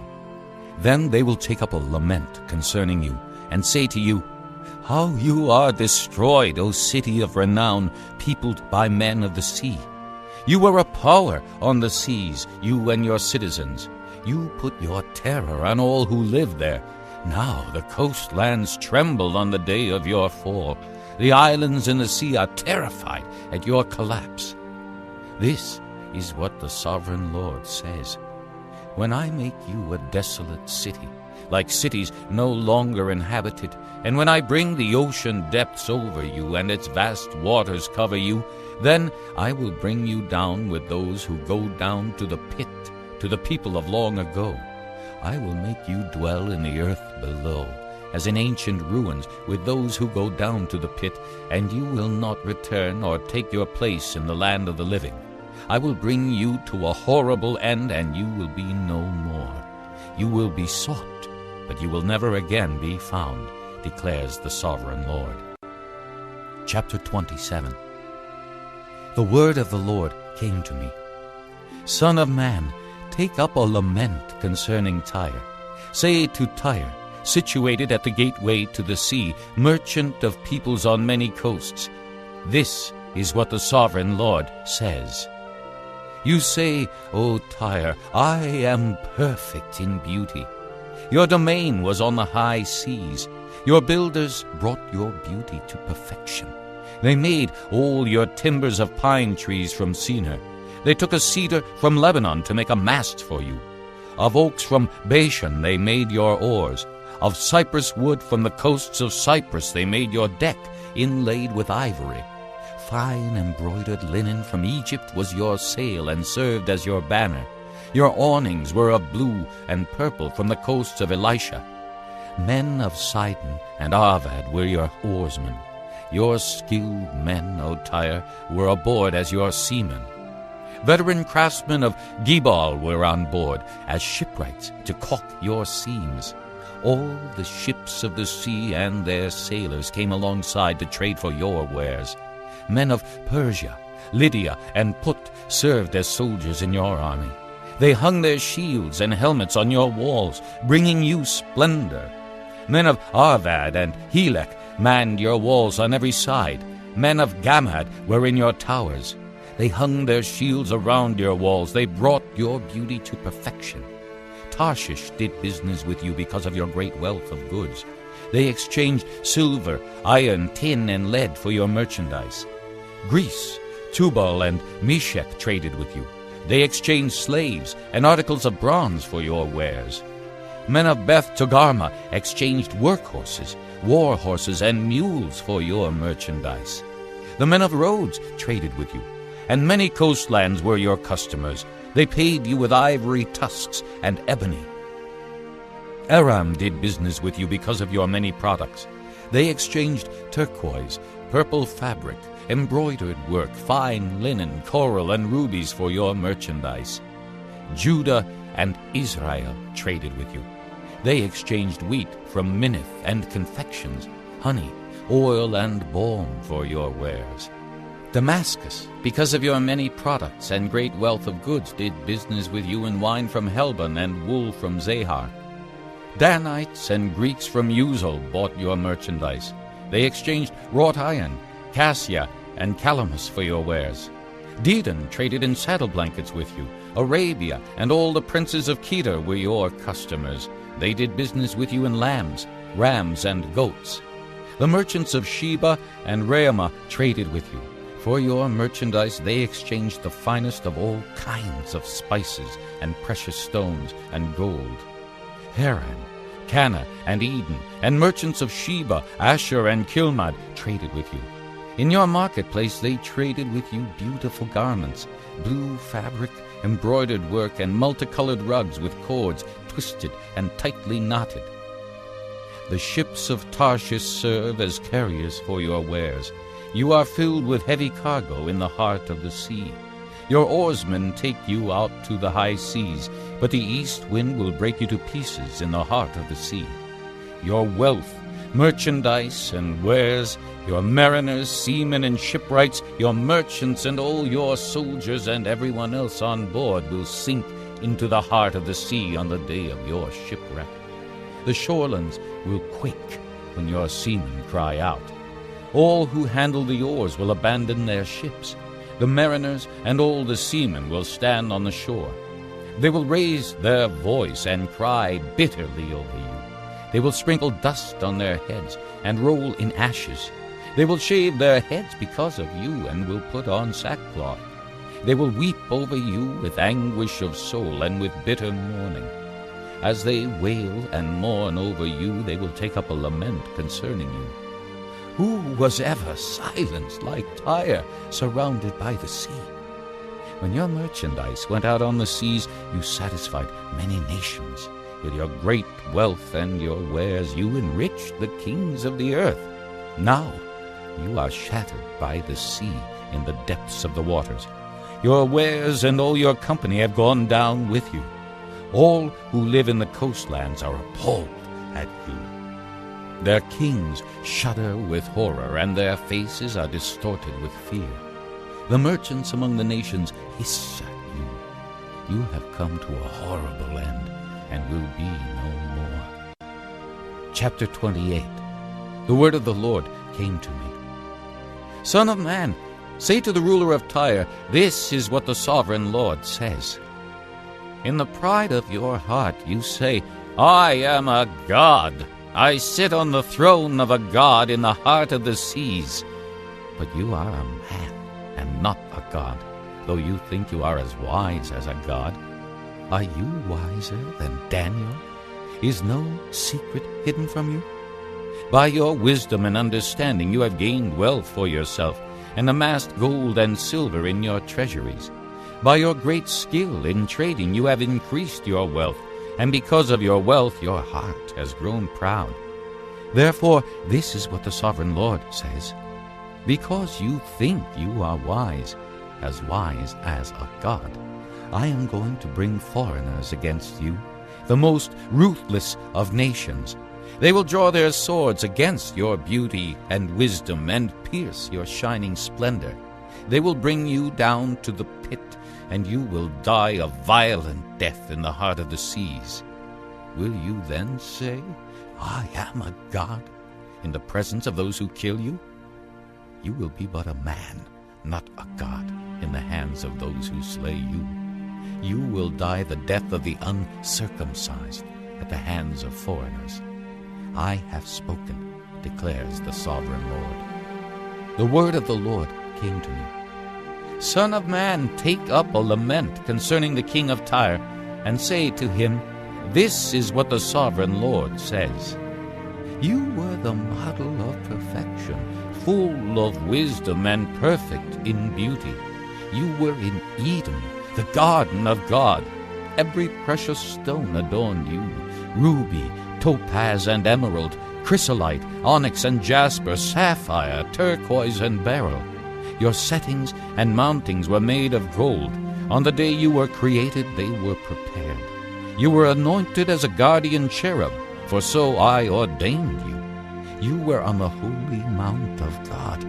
You walked among the fiery stones. You were blameless in your ways from the day you were created till wickedness was found in you. Through your widespread trade, you were filled with violence, and you sinned.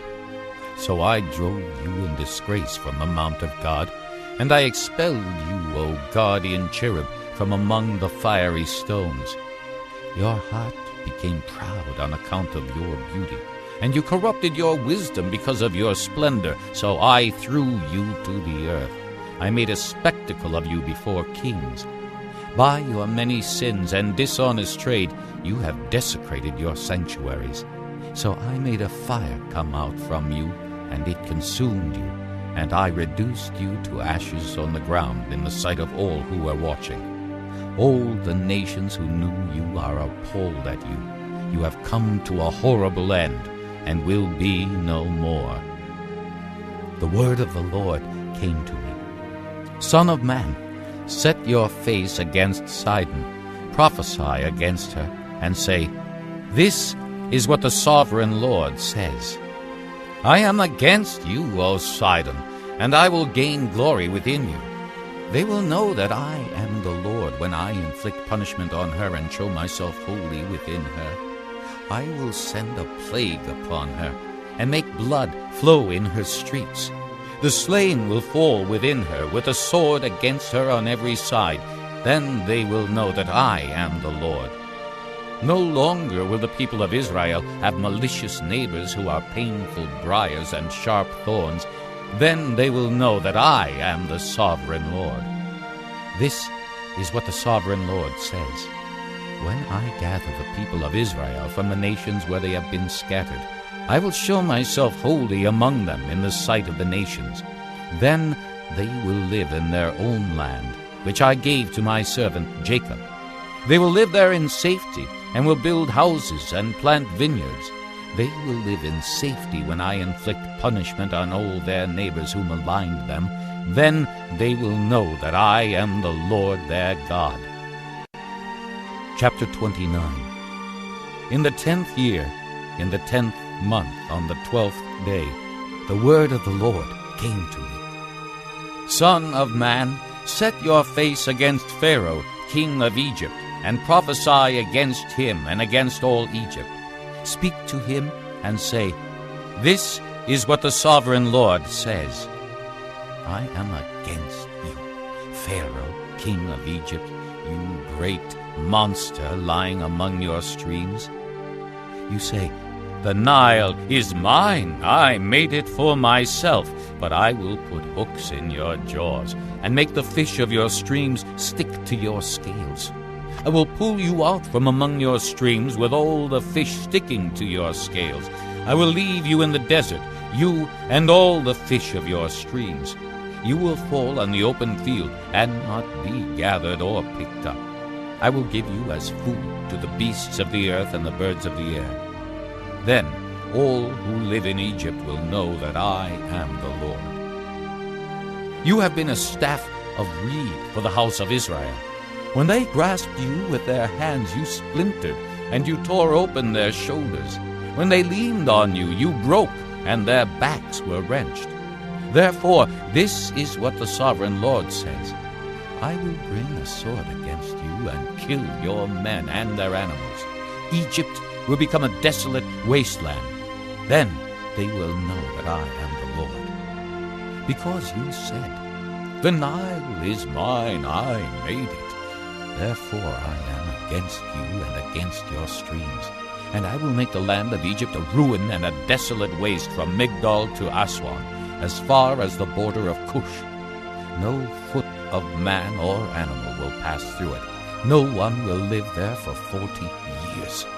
I will make the land of Egypt desolate among devastated lands, and her cities will lie desolate 40 years among ruined cities, and I will disperse the Egyptians among the nations and scatter them through the countries. Yet this is what the sovereign Lord says. At the end of 40 years, I will gather the Egyptians from the nations where they were scattered. I will bring them back from captivity and return them to Upper Egypt, the land of their ancestry. There they will be a lowly kingdom. It will be the lowliest of kingdoms and will never again exalt itself above the other nations. I will make it so weak that it will never again rule over the nations. Egypt will no longer be a source of confidence for the people of Israel, but will be a reminder of their sin in turning to her for help. Then they will know that I am the sovereign Lord. In the 27th year, in the first month on the first day, the word of the Lord came to me. Son of man, Nebuchadnezzar, king of Babylon, drove his army in a hard campaign against Tyre. Every head was rubbed bare, and every shoulder made raw. Yet he and his army got no reward from the campaign he led against Tyre. Therefore, this is what the sovereign Lord says. I am going to give Egypt to Nebuchadnezzar, king of Babylon, and he will carry off its wealth. He will loot and plunder the land as pay for his army. I have given him Egypt as a reward for his efforts, because he and his army did it for me, declares the sovereign Lord. On that day I will make a horn grow for the house of Israel, and I will open your mouth among them. Then they will know that I am the Lord. Chapter 30. The word of the Lord came to me. Son of man, prophesy and say, This is what the sovereign Lord says. Wail and say, Alas for that day! For the day is near. The day of the Lord is near, a day of clouds, a time of doom for the nations. A sword will come against Egypt, and anguish will come upon Cush. When the slain fall in Egypt, her wealth will be carried away and her foundations torn down. Cush and Put, Lydia and all Arabia, Libya and the people of the covenant land will fall by the sword along with Egypt. This is what the Lord says. The allies of Egypt will fall, and her proud strength will fail. From Migdol to Aswan they will fall by the sword within her, declares the sovereign Lord.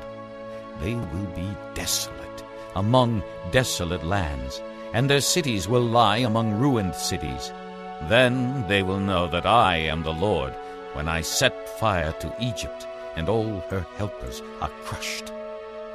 On that day, messengers will go out from me in ships to frighten Cush out of her complacency. Anguish will take hold of them on the day of Egypt's doom, for it is sure to come. This is what the sovereign Lord says. I will put an end to the hordes of Egypt by the hand of Nebuchadnezzar, king of Babylon. He and his army, the most ruthless of nations, will be brought in to destroy the land. They will draw their swords against Egypt and fill the land with the slain. I will dry up the streams of the Nile and sell the land to evil men. By the hand of foreigners I will lay waste the land and everything in it. I, the Lord, have spoken. This is what the sovereign Lord says. I will destroy the idols and put an end to the images in Memphis. No longer will there be a prince in Egypt, and I will spread fear throughout the land. I will lay waste Upper Egypt, set fire to Zoan, and inflict punishment on Thebes. I will pour out my wrath on Pelusium, the stronghold of Egypt, and cut off the hordes of Thebes. I will set fire to Egypt. Pelusium will writhe in agony. Thebes will be taken by storm. Memphis will be in constant distress. The young men of Heliopolis and Bubastis will fall by the sword, and the cities themselves will go into captivity. Dark will be the day at Tahpanhes, when I break the yoke of Egypt. There her proud strength will come to an end. She will be covered with clouds, and her villages will go into captivity. So I will inflict punishment on Egypt, and they will know that I am the Lord. In the 11th year, in the 1st month on the 7th day, the word of the Lord came to me. Son of man, I have broken the arm of Pharaoh, king of Egypt. It has not been bound up for healing or put in a splint so as to become strong enough to hold a sword. Therefore, this is what the sovereign Lord says. I am against Pharaoh, king of Egypt. I will break both his arms, the good arm as well as the broken one, and make the sword fall from his hand. I will disperse the Egyptians among the nations and scatter them through the countries. I will strengthen the arms of the king of Babylon and put my sword in his hand. But I will break the arms of Pharaoh, and he will groan before him like a mortally wounded man. I will strengthen the arms of the king of Babylon, but the arms of Pharaoh will fall limp. Then they will know that I am the Lord, when I put my sword into the hand of the king of Babylon, and he brandishes it against Egypt. I will disperse the Egyptians among the nations and scatter them through the countries. Then they will know that I am the Lord. Chapter 31. In the 11th year, in the 3rd month, on the 1st day, the word of the Lord came to me. Son of man, say to Pharaoh, king of Egypt, and to his hordes, who can be compared with you in majesty? Consider Assyria, once a cedar in Lebanon with beautiful branches overshadowing the forest. It towered on high, its top above the thick foliage. The waters nourished it. Deep springs made it grow tall. Their streams flowed all around its base and sent their channels to all the trees of the field. So it towered higher than all the trees of the field. Its boughs increased and its branches grew long, spreading because of abundant waters.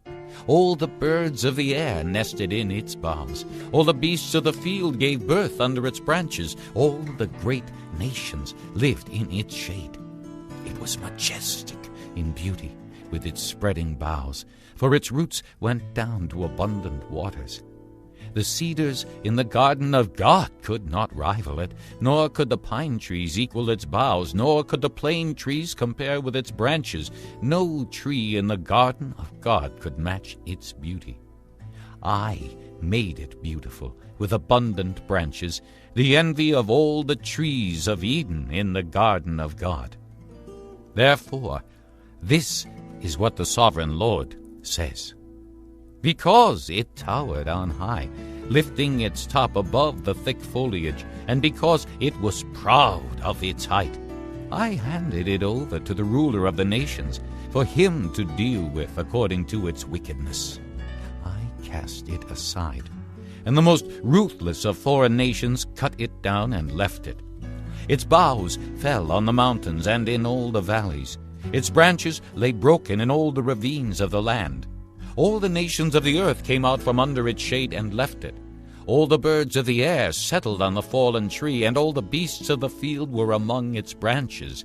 Therefore no other trees by the waters are ever to tower proudly on high, lifting their tops above the thick foliage.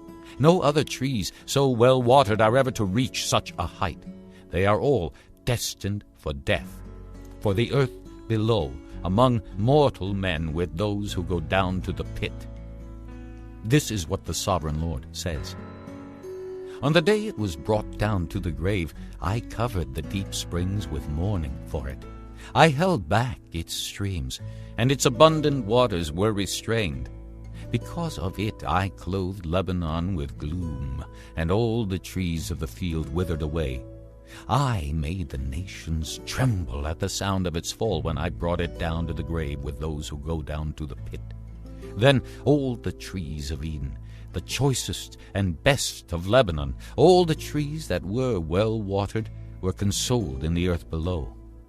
Those who lived in its shade, its allies among the nations, had also gone down to the grave with it, joining those killed by the sword. Which of the trees of Eden can be compared with you in splendor and majesty? Yet you too will be brought down with the trees of Eden to the earth below. You will lie among the uncircumcised, with those killed by the sword. This is Pharaoh and all his hordes, declares the sovereign Lord. Chapter 32. In the 12th year, in the 12th month, on the first day, the word of the Lord came to me. Son of man, take up a lament concerning Pharaoh, king of Egypt, and say to him, You are like a lion among the nations. You are like a monster in the seas, thrashing about in your streams, churning the water with your feet and muddying the streams. This is what the sovereign Lord says. With a great throng of people I will cast my net over you, and they will haul you up in my net. I will throw you on the land and hurl you on the open field. I will let all the birds of the air settle on you, and all the beasts of the earth gorge themselves on you. I will spread your flesh on the mountains, and fill the valleys with your remains. I will drench the land with your flowing blood all the way to the mountains, and the ravines will be filled with your flesh. When I snuff you out, I will cover the heavens and darken their stars. I will cover the sun with a cloud, and the moon will not give its light. All the shining lights in the heavens I will darken over you. I will bring darkness over your land, declares the sovereign Lord. I will trouble the hearts of many peoples when I bring about your destruction among the nations, among lands you have not known. I will cause many peoples to be appalled at you, and their kings will shudder with horror because of you when I brandish my sword before them. On the day of your downfall, each of them will tremble every moment for his life. For this is what the sovereign Lord says. The sword of the king of Babylon will come against you. I will cause your hordes to fall by the swords of mighty men, the most ruthless of all nations. They will shatter the pride of Egypt, and all her hordes will be overthrown. I will destroy all her cattle from beside abundant waters, no longer to be stirred by the foot of man, or muddied by the hoofs of cattle. Then I will let her waters settle, and make her streams flow like oil, declares the sovereign Lord. When I make Egypt desolate and strip the land of everything in it, when I strike down all who live there, then they will know that I am the Lord. This is the lament they will chant for her. The daughters of the nations will chant it. For Egypt and all her hordes they will chant it, declares the sovereign Lord. In the 12th year, on the 15th day of the month, the word of the Lord came to me. Son of man, wail for the hordes of Egypt, and consign to the earth below both her and the daughters of mighty nations, with those who go down to the pit. Say to them, Are you more favored than others? Go down and be laid among the uncircumcised. They will fall among those killed by the sword. The sword is drawn. Let her be dragged off with all her hordes. From within the grave the mighty leaders will say of Egypt and her allies, They have come down, and they lie with the uncircumcised, with those killed by the sword. Assyria is there with her whole army. She is surrounded by the graves of all her slain, all who have fallen by the sword. Their graves are in the depths of the pit, and her army lies around her grave. All who had spread terror in the land of the living are slain, fallen by the sword. Elam is there with all her hordes around her grave. All of them are slain, fallen by the sword. All who had spread terror in the land of the living went down uncircumcised to the earth below. They bear their shame with those who go down to the pit. A bed is made for her among the slain, with all her hordes around her grave. All of them are uncircumcised, killed by the sword. Because their terror had spread in the land of the living, they bear their shame with those who go down to the pit. They are laid among the slain. Meshech and Tubal are there, with all their hordes around their graves. All of them are uncircumcised, killed by the sword, because they spread their terror in the land of the living. Do they not lie with the other uncircumcised warriors who have fallen, who went down to the grave with their weapons of war, whose swords were placed under their heads? The punishment for their sins rested on their bones, though the terror of these warriors had stalked through the land of the living. You too, O Pharaoh, will be broken, and will lie among the uncircumcised with those killed by the sword. Edom is there, her kings and all her princes. Despite their power, they are laid with those killed by the sword. They lie with the uncircumcised, with those who go down to the pit. All the princes of the north and all the Sidonians are there. They went down with the slain in disgrace, despite the terror caused by their power. They lie uncircumcised with those killed by the sword, and bear their shame with those who go down to the pit. Pharaoh, he and all his army will see them, and he will be consoled for all his hordes that were killed by the sword, declares the sovereign Lord. Although I had him spread terror in the land of the living, Pharaoh and all his hordes will be laid among the uncircumcised, with those killed by the sword, declares the sovereign Lord. Chapter 33. The word of the Lord came to me. Son of man, speak to your countrymen, and say to them, When I bring the sword against the land, and the people of the land choose one of their men, and make him their watchman, and he sees the sword coming against the land, and blows the trumpet to warn the people, then, if anyone hears the trumpet, but does not take warning, and the sword comes and takes his life, his blood will be on his own head. Since he heard the sound of the trumpet, but did not take warning, his blood will be on his own head.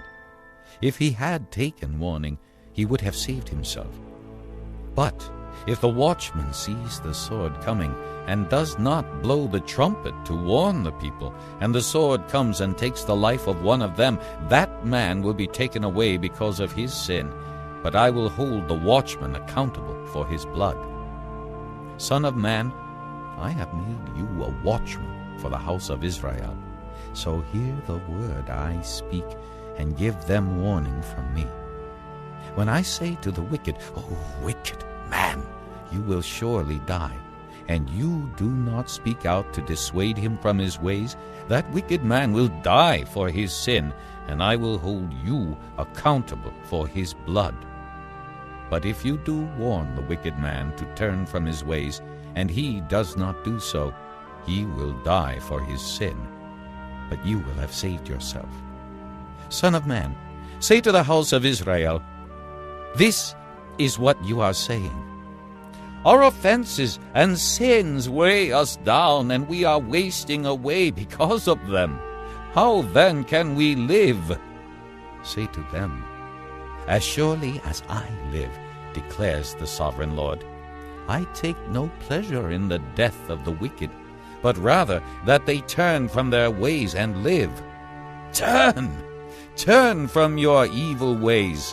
Why will you die, O house of Israel? Therefore, Son of man, say to your countrymen, the righteousness of the righteous man will not save him when he disobeys, and the wickedness of the wicked man will not cause him to fall when he turns from it. The righteous man, if he sins, will not be allowed to live because of his former righteousness. If I tell the righteous man that he will surely live, but then he trusts in his righteousness and does evil, none of the righteous things he has done will be remembered. He will die for the evil he has done. And if I say to the wicked man, you will surely die, but he then turns away from his sin and does what is just and right, if he gives back what he took in pledge for a loan, returns what he has stolen, follows the decrees that give life, and does no evil, he will surely live. He will not die. None of the sins he has committed will be remembered against him. He has done what is just and right. He will surely live. Yet your countrymen say, the way of the Lord is not just. But it is their way that is not just. If a righteous man turns from his righteousness and does evil, he will die for it. And if a wicked man turns away from his wickedness and does what is just and right, he will live by doing so. Yet, O house of Israel, you say, the way of the Lord is not just, but I will judge each of you according to his own ways. In the 12th year of our exile, in the 10th month, on the 5th day, a man who had escaped from Jerusalem came to me and said, the city has fallen. Now, the evening before the man arrived, the hand of the Lord was upon me, and he opened my mouth before the man came to me in the morning. So my mouth was opened, and I was no longer silent. Then the word of the Lord came to me.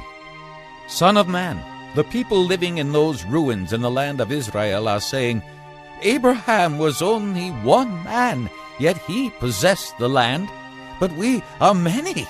Surely the land has been given to us as our possession. Therefore say to them, this is what the sovereign Lord says. Since you eat meat with the blood still in it, and look to your idols, and shed blood, should you then possess the land? You rely on your sword. You do detestable things, and each of you defiles his neighbor's wife. Should you then possess the land? Say this to them. This is what the sovereign Lord says. As surely as I live, those who are left in the ruins will fall by the sword. Those out in the country I will give to the wild animals to be devoured, and those in strongholds and caves will die of a plague. I will make the land a desolate waste, and her proud strength will come to an end, and the mountains of Israel will become desolate, so that no one will cross them. Then they will know that I am the Lord, when I have made the land a desolate waste because of all the detestable things they have done. As for you, son of man, your countrymen are talking together about you by the walls and at the doors of the houses, saying to each other, Come and hear the message that has come from the Lord. My people come to you, as they usually do, and sit before you to listen to your words, but they do not put them into practice. With their mouths they express devotion, but their hearts are greedy for unjust gain. Indeed, to them you are nothing more than one who sings love songs with a beautiful voice and plays an instrument well, for they hear your words, but do not put them into practice. When all this comes true, and it surely will, then they will know that a prophet has been among them. Chapter 34. The word of the Lord came to me. Son of man, prophesy against the shepherds of Israel. Prophesy and say to them, This is what the sovereign Lord says. Woe to the shepherds of Israel, who only take care of themselves. Should not shepherds take care of the flock? You eat the curds, clothe yourselves with the wool, and slaughter the choice animals, but you do not take care of the flock. You have not strengthened the weak, or healed the sick, or bound up the injured. You have not brought back the strays, or searched for the lost. You have ruled them harshly and brutally. So they were scattered because there was no shepherd, and when they were scattered they became food for all the wild animals. My sheep wandered over all the mountains and on every high hill. They were scattered over the whole earth, and no one searched or looked for them. Therefore, you shepherds, hear the word of the Lord. As surely as I live, declares the sovereign Lord, because my flock lacks a shepherd, and so has been plundered, and has become food for all the wild animals, and because my shepherds did not search for my flock, but cared for themselves rather than for my flock, therefore, O shepherds, hear the word of the Lord. This is what the sovereign Lord says. I am against the shepherds, and will hold them accountable for my flock. I will remove them from tending the flock, so that the shepherds can no longer feed themselves. I will rescue my flock from their mouths, and it will no longer be food for them. For this is what the sovereign Lord says. I myself will search for my sheep and look after them. As a shepherd looks after his scattered flock when he is with them, so will I look after my sheep. I will rescue them from all the places where they were scattered on a day of clouds and darkness.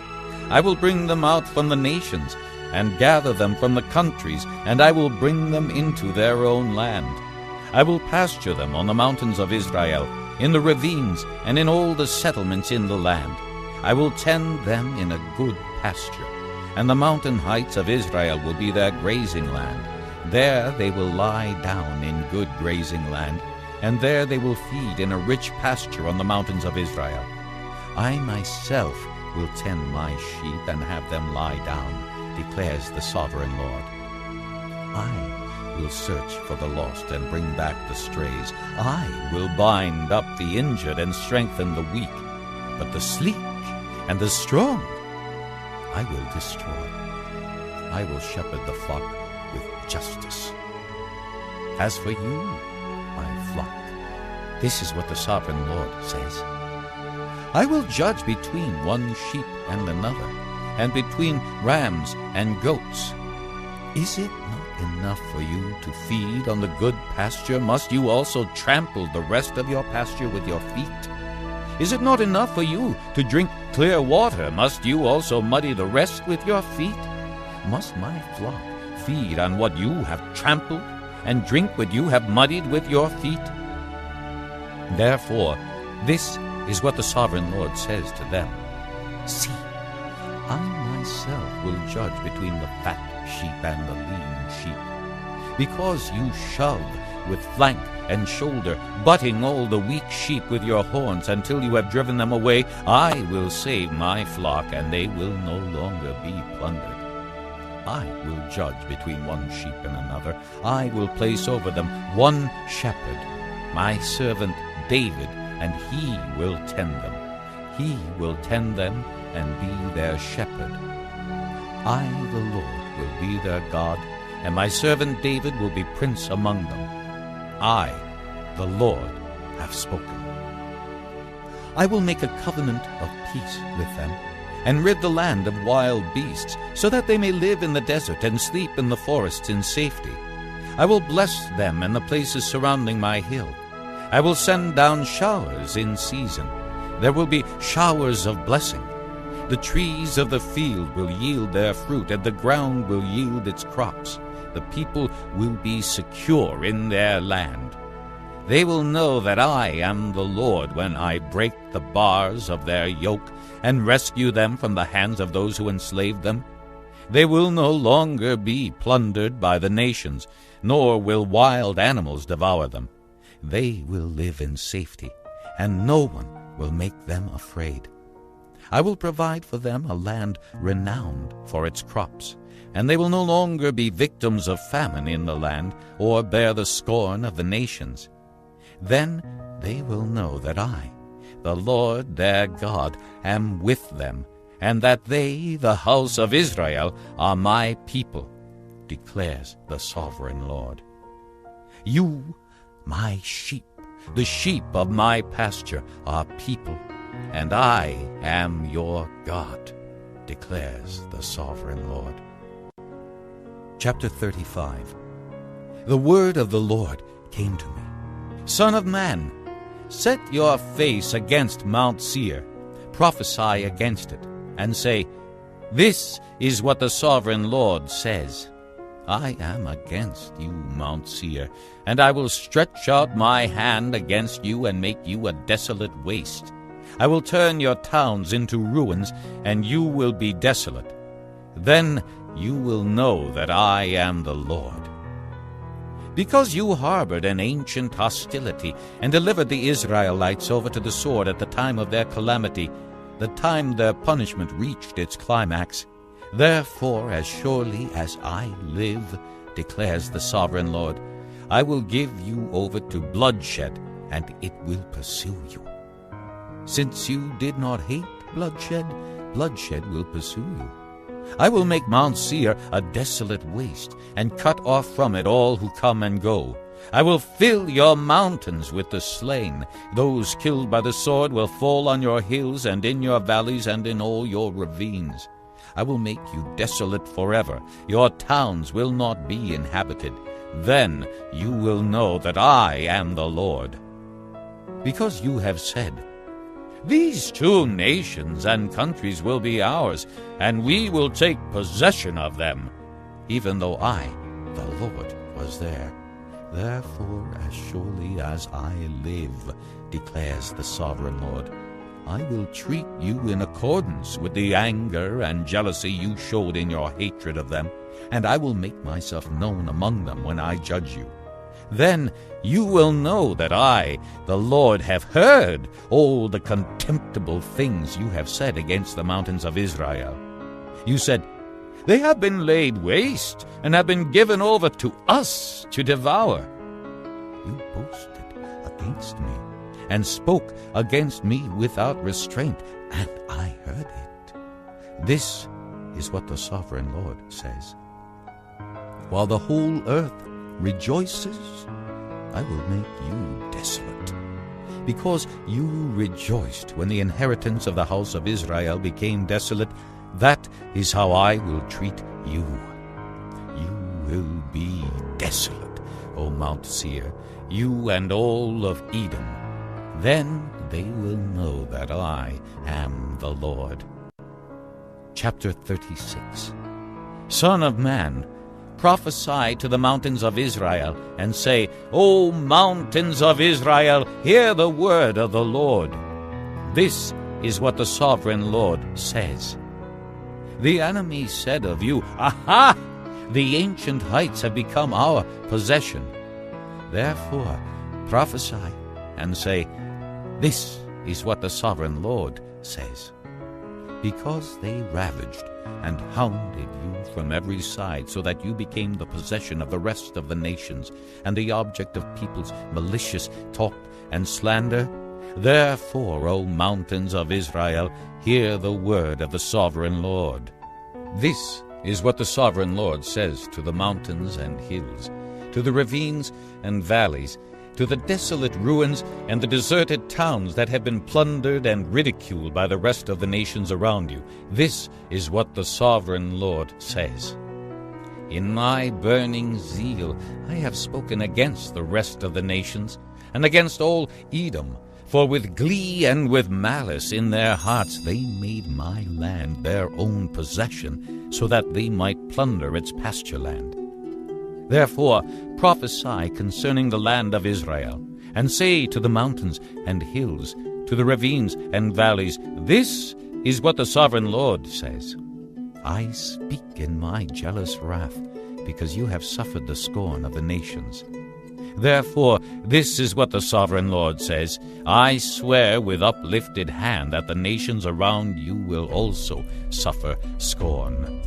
But you, O mountains of Israel, will produce branches and fruit for my people Israel, for they will soon come home.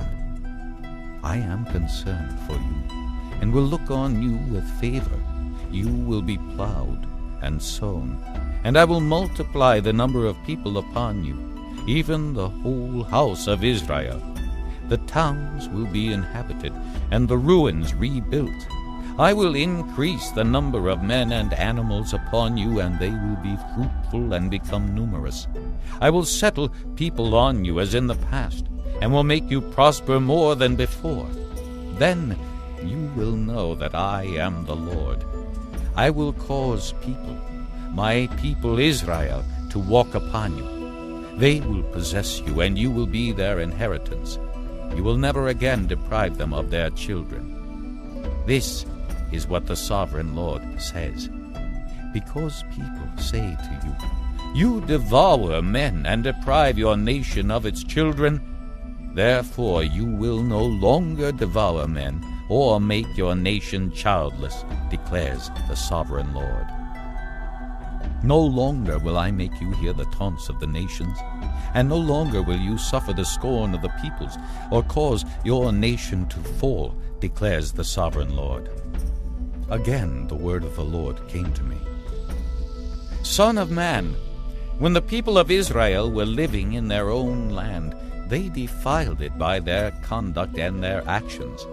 Their conduct was like a woman's monthly uncleanness in my sight. So I poured out my wrath on them because they had shed blood in the land, and because they had defiled it with their idols.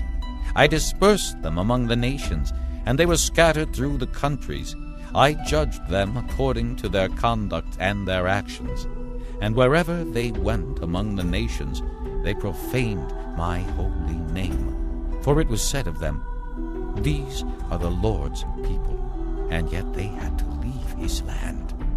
I had concern for my holy name, which the house of Israel profaned among the nations where they had gone. Therefore say to the house of Israel, This is what the sovereign Lord says. It is not for your sake, O house of Israel, that I am going to do these things, but for the sake of my holy name, which you have profaned among the nations where you have gone. I will show the holiness of my great name, which has been profaned among the nations, the name you have profaned among them. Then the nations will know that I am the Lord, declares the sovereign Lord, when I show myself holy through you before their eyes. For I will take you out of the nations. I will gather you from all the countries and bring you back into your own land. I will sprinkle clean water on you, and you will be clean. I will cleanse you from all your impurities and from all your idols. I will give you a new heart and put a new spirit in you. I will remove from you your heart of stone and give you a heart of flesh. And I will put my spirit in you and move you to follow my decrees and be careful to keep my laws. You will live in the land I gave your forefathers. You will be my people, and I will be your God. I will save you from all your uncleanness. I will call for the grain and make it plentiful, and will not bring famine upon you. I will increase the fruit of the trees and the crops of the field, so that you will no longer suffer disgrace among the nations because of famine. Then you will remember your evil ways and wicked deeds, and you will loathe yourselves for your sins and detestable practices. I want you to know that I am not doing this for your sake, declares the sovereign Lord. Be ashamed and disgraced for your conduct, O house of Israel. This is what the sovereign Lord says. On the day I cleanse you from all your sins, I will resettle your towns, and the ruins will be rebuilt. The desolate land will be cultivated instead of lying desolate in the sight of all who pass through it.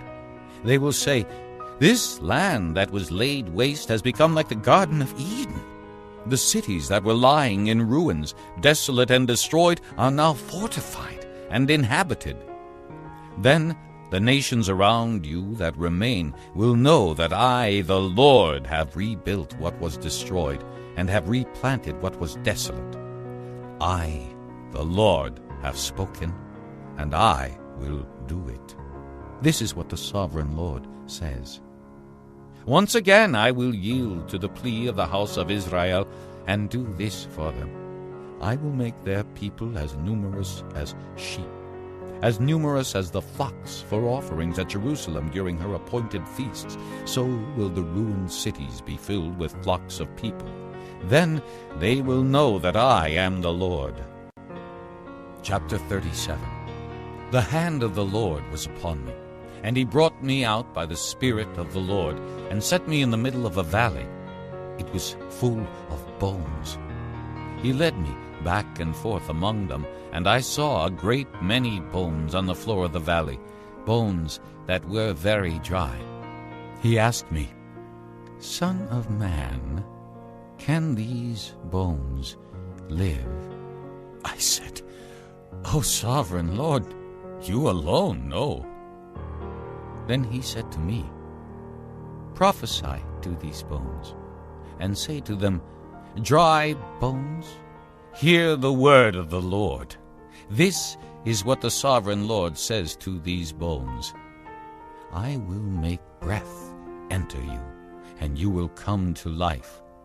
I will attach tendons to you and make flesh come upon you and cover you with skin. I will put breath in you, and you will come to life. Then you will know that I am the Lord." So I prophesied as I was commanded. And as I was prophesying, there was a noise, a rattling sound, and the bones came together, bone to bone. I looked, and tendons and flesh appeared on them, and skin covered them, but there was no breath in them. Then he said to me, "Prophesy to the breath. Prophesy, Son of man, and say to it, This is what the sovereign Lord says. Come from the four winds, O breath, and breathe into these slain, that they may live." So I prophesied as he commanded me, and breath entered them. They came to life and stood up on their feet, a vast army. Then he said to me, "Son of man, these bones are the whole house of Israel. They say, Our bones are dried up, and our hope is gone. We are cut off. Therefore prophesy and say to them, This is what the sovereign Lord says. O my people, I am going to open your graves and bring you up from them. I will bring you back to the land of Israel. Then you, my people, will know that I am the Lord when I open your graves and bring you up from them. I will put my spirit in you, and you will live, and I will settle you in your own land. Then you will know that I, the Lord, have spoken, and I have done it, declares the Lord. The word of the Lord came to me. Son of man, take a stick of wood and write on it, belonging to Judah and the Israelites associated with him. Then take another stick of wood and write on it, Ephraim's stick, belonging to Joseph and all the house of Israel associated with him. Join them together into one stick, so that they will become one in your hand. When your countrymen ask you, "Won't you tell us what you mean by this?" say to them, "This is what the sovereign Lord says. I am going to take the stick of Joseph, which is in Ephraim's hand, and of the Israelite tribes associated with him, and join it to Judah's stick, making them a single stick of wood, and they will become one in my hand. Hold before their eyes the sticks you have written on, and say to them, 'This is what the sovereign Lord says. I will take the Israelites out of the nations where they have gone. I will gather them from all around and bring them back into their own land. I will make them one nation in the land, on the mountains of Israel. There will be one king over all of them, and they will never again be two nations or be divided into two kingdoms. They will no longer defile themselves with their idols and vile images, or with any of their offenses, for I will save them from all their sinful backsliding, and I will cleanse them. They will be my people, and I will be their God. My servant David will be king over them, and they will all have one shepherd. They will follow my laws and be careful to keep my decrees. They will live in the land I gave to my servant Jacob, the land where your fathers lived. They and their children and their children's children will live there forever, and David my servant will be their prince forever. I will make a covenant of peace with them. It will be an everlasting covenant. I will establish them and increase their numbers, and I will put my sanctuary among them forever. My dwelling place will be with them. I will be their God, and they will be my people. Then the nations will know that I, the Lord, make Israel holy, when my sanctuary is among them forever. Chapter 38. The word of the Lord came to me. Son of man, set your face against Gog of the land of Magog, the chief prince of Meshech and Tubal.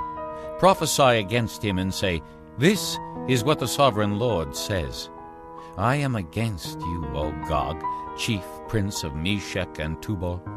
I will turn you around, put hooks in your jaws, and bring you out with your whole army, your horses, your horsemen fully armed, and a great horde with large and small shields, all of them brandishing their swords.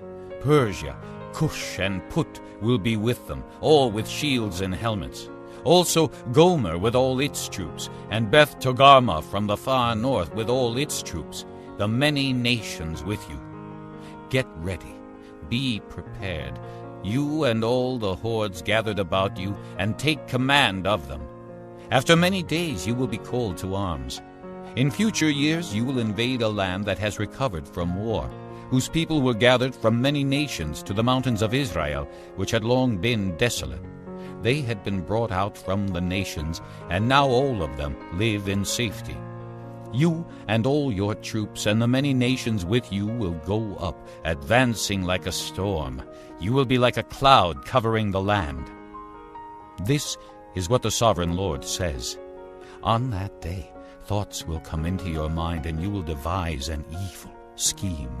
You will say, I will invade a land of unwalled villages. I will attack a peaceful and unsuspecting people, all of them living without walls and without gates and bars.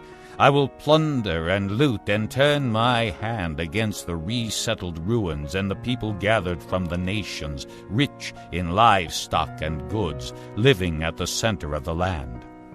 Sheba and Dedan and the merchants of Tarshish and all her villages will say to you, Have you come to plunder? Have you gathered your hordes to loot, to carry off silver and gold, to take away livestock and goods, and to seize much plunder?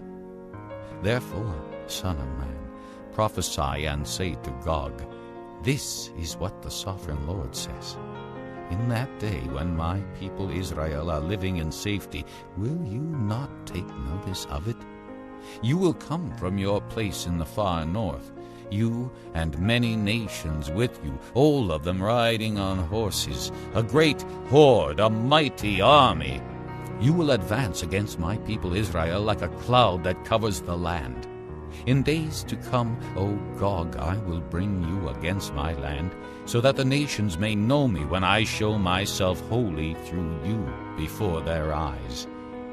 This is what the sovereign Lord says. Are you not the one I spoke of in former days by my servants, the prophets of Israel? At that time they prophesied for years that I would bring you against them. This is what will happen in that day. When Gog attacks the land of Israel, my hot anger will be aroused, declares the sovereign Lord.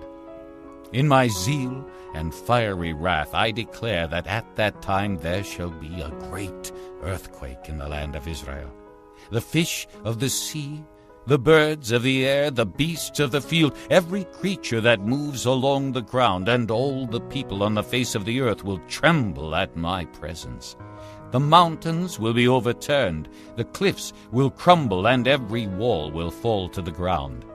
I will summon a sword against Gog on all my mountains, declares the sovereign Lord. Every man's sword will be against his brother. I will execute judgment upon him with plague and bloodshed. I will pour down torrents of rain, hailstones, and burning sulfur on him and on his troops and on the many nations with him. And so I will show my greatness and my holiness, and I will make myself known in the sight of many nations. Then they will know that I am the Lord. Chapter 39. Son of man, prophesy against Gog, and say, This is what the sovereign Lord says. I am against you, O Gog, chief prince of Meshech and Tubal. I will turn you around and drag you along. I will bring you from the far north and send you against the mountains of Israel. Then I will strike your bow from your left hand and make your arrows drop from your right hand. On the mountains of Israel you will fall, you and all your troops and the nations with you.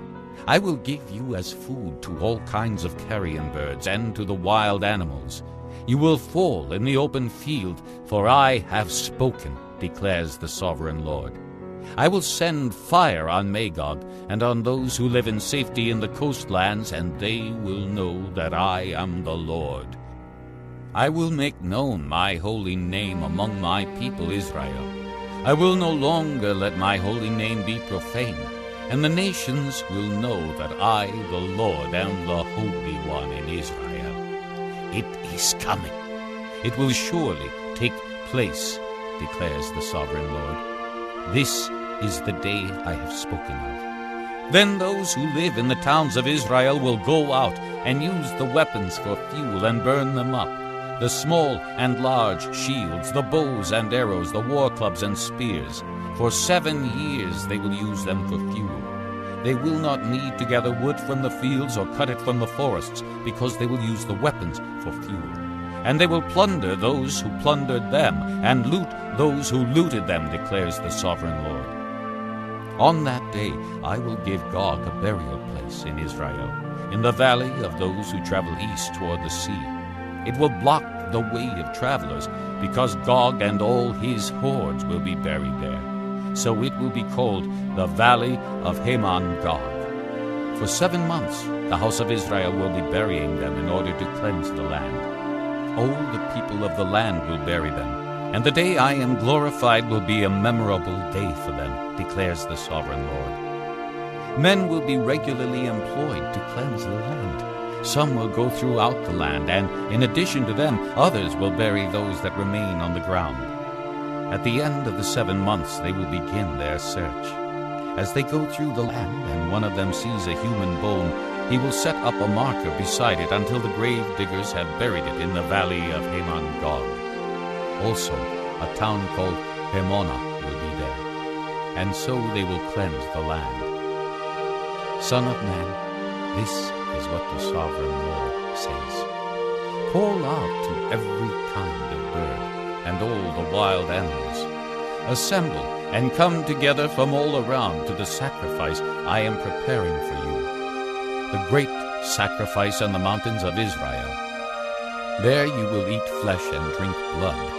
You will eat the flesh of mighty men and drink the blood of the princes of the earth as if they were rams and lambs, goats and bulls, all of them fattened animals from Bashan.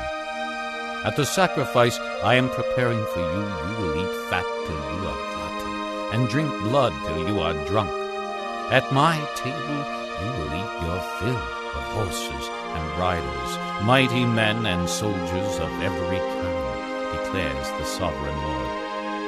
I will display my glory among the nations, and all the nations will see the punishment I inflict and the hand I lay upon them. From that day forward the house of Israel will know that I am the Lord their God, and the nations will know that the people of Israel went into exile for their sin, because they were unfaithful to me.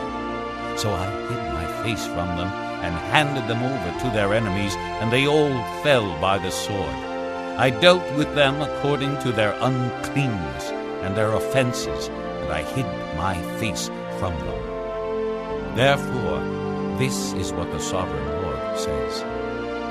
I will now bring Jacob back from captivity, and will have compassion on all the people of Israel, and I will be zealous for my holy name. They will forget their shame and all the unfaithfulness they showed toward me when they lived in safety in their land with no one to make them afraid. When I have brought them back from the nations and have gathered them from the countries of their enemies, I will show myself holy through them in the sight of many nations. Then they will know that I am the Lord their God. For though I sent them into exile among the nations, I will gather them to their own land, not leaving any behind.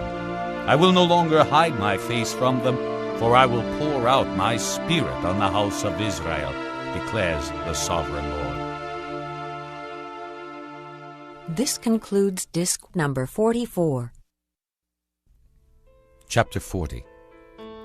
In the 25th year of our exile, at the beginning of the year, on the 10th of the month, in the 14th year after the fall of the city, on that very day the hand of the Lord was upon me, and he took me there. In visions of God he took me to the land of Israel, and set me on a very high mountain, on whose south side were some buildings that looked like a city. He took me there, and I saw a man whose appearance was like bronze. He was standing in the gateway with a linen cord and a measuring rod in his hand. The man said to me, "Son of man, look with your eyes and hear with your ears, and pay attention to everything I am going to show you, for that is why you have been brought here. Tell the house of Israel everything you see." I saw a wall completely surrounding the temple area. The length of the measuring rod in the man's hand was 6 long cubits, each of which was a cubit and a handbreadth. He measured the wall.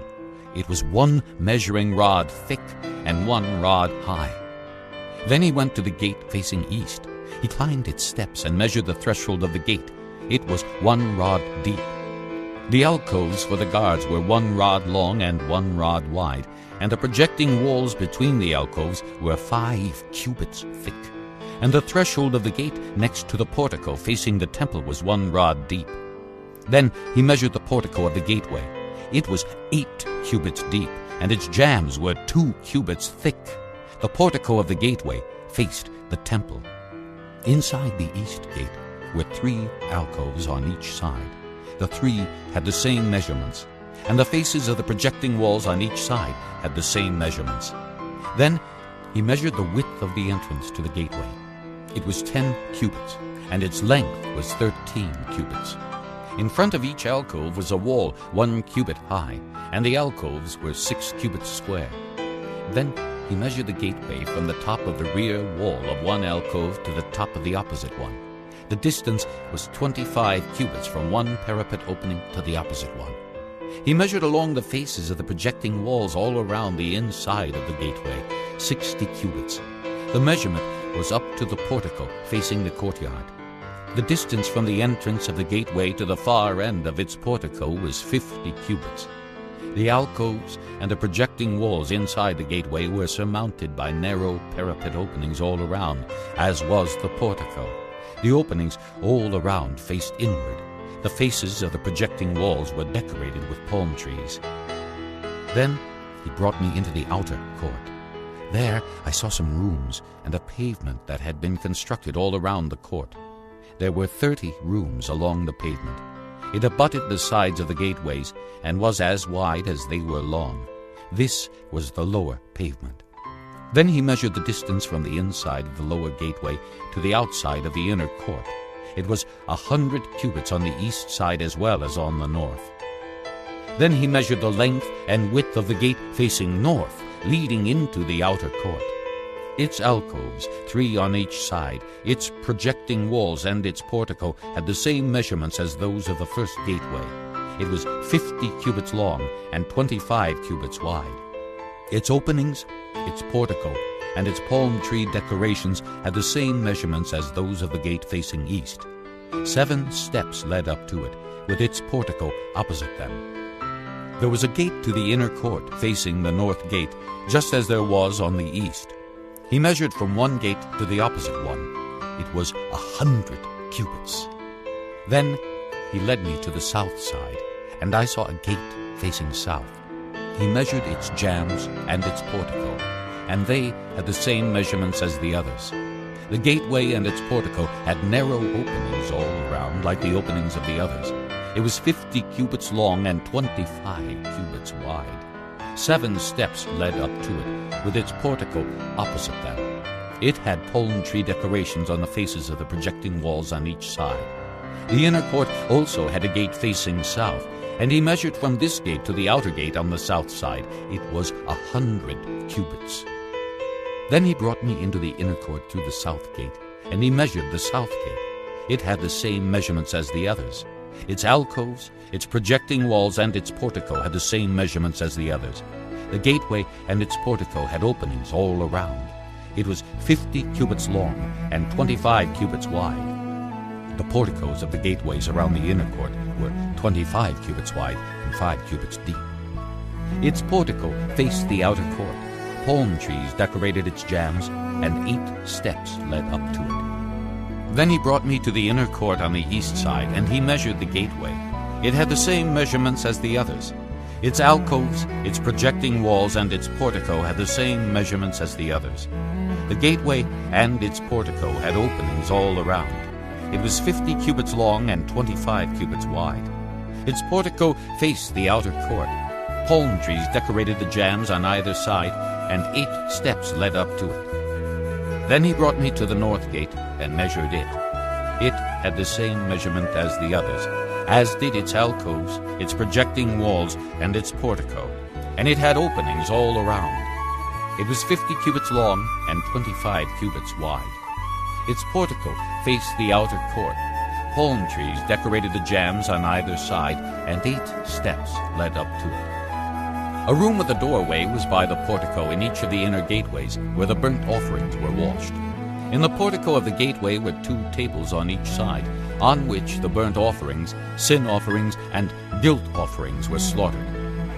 By the outside wall of the portico of the gateway, near the steps at the entrance to the north gateway, were 2 tables, and on the other side of the steps were 2 tables. So there were 4 tables on one side of the gateway and 4 on the other, 8 tables in all, on which the sacrifices were slaughtered. There were also 4 tables of dressed stone for the burnt offerings, each a cubit and a half long, a cubit and a half wide, and a cubit high. On them were placed the utensils for slaughtering the burnt offerings and the other sacrifices, and double-pronged hooks, each a handbreadth long, were attached to the wall all around. The tables were for the flesh of the offerings. Outside the inner gate, within the inner court, were 2 rooms, one at the side of the north gate and facing south, and another at the side of the south gate and facing north. He said to me, "The room facing south is for the priests who have charge of the temple, and the room facing north is for the priests who have charge of the altar. These are the sons of Zadok, who are the only Levites who may draw near to the Lord to minister before him." Then he measured the court. It was square, 100 cubits long and 100 cubits wide, and the altar was in front of the temple. He brought me to the portico of the temple and measured the jambs of the portico. They were 5 cubits wide on either side. The width of the entrance was 14 cubits, and its projecting walls were 3 cubits wide on either side. The portico was 20 cubits wide and 12 cubits from front to back. It was reached by a flight of stairs, and there were pillars on each side of the jambs. Chapter 41. Then the man brought me to the outer sanctuary and measured the jambs. The width of the jambs was 6 cubits on each side. The entrance was 10 cubits wide, and the projecting walls on each side of it were 5 cubits wide. He also measured the outer sanctuary. It was 40 cubits long and 20 cubits wide.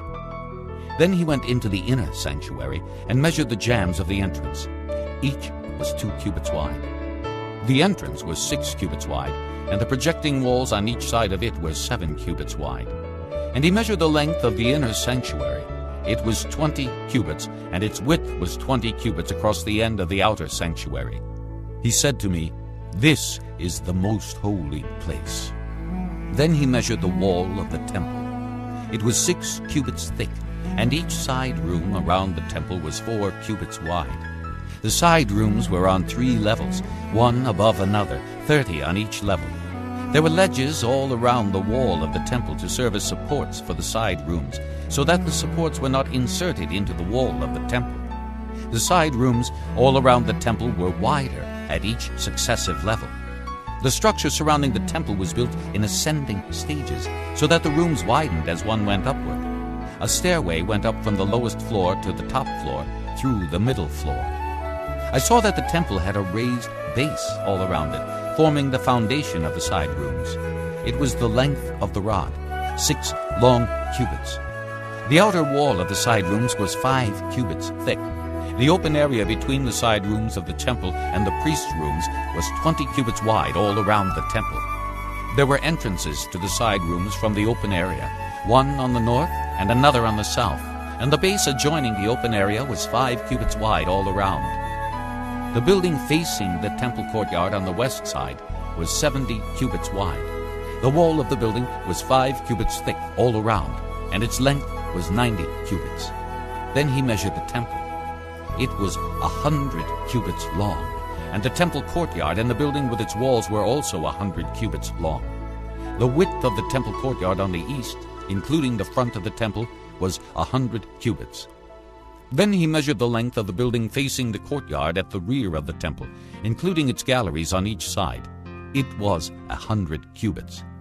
The outer sanctuary, the inner sanctuary, and the portico facing the court, as well as the thresholds and the narrow windows and galleries around the 3 of them, everything beyond and including the threshold was covered with wood.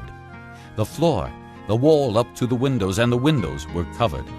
In the space above the outside of the entrance to the inner sanctuary, and on the walls at regular intervals all around the inner and outer sanctuary, were carved cherubim and palm trees.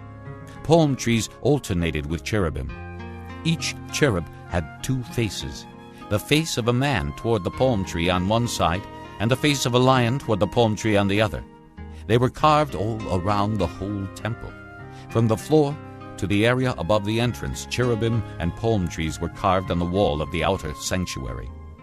The outer sanctuary had a rectangular door frame, and the one at the front of the most holy place was similar.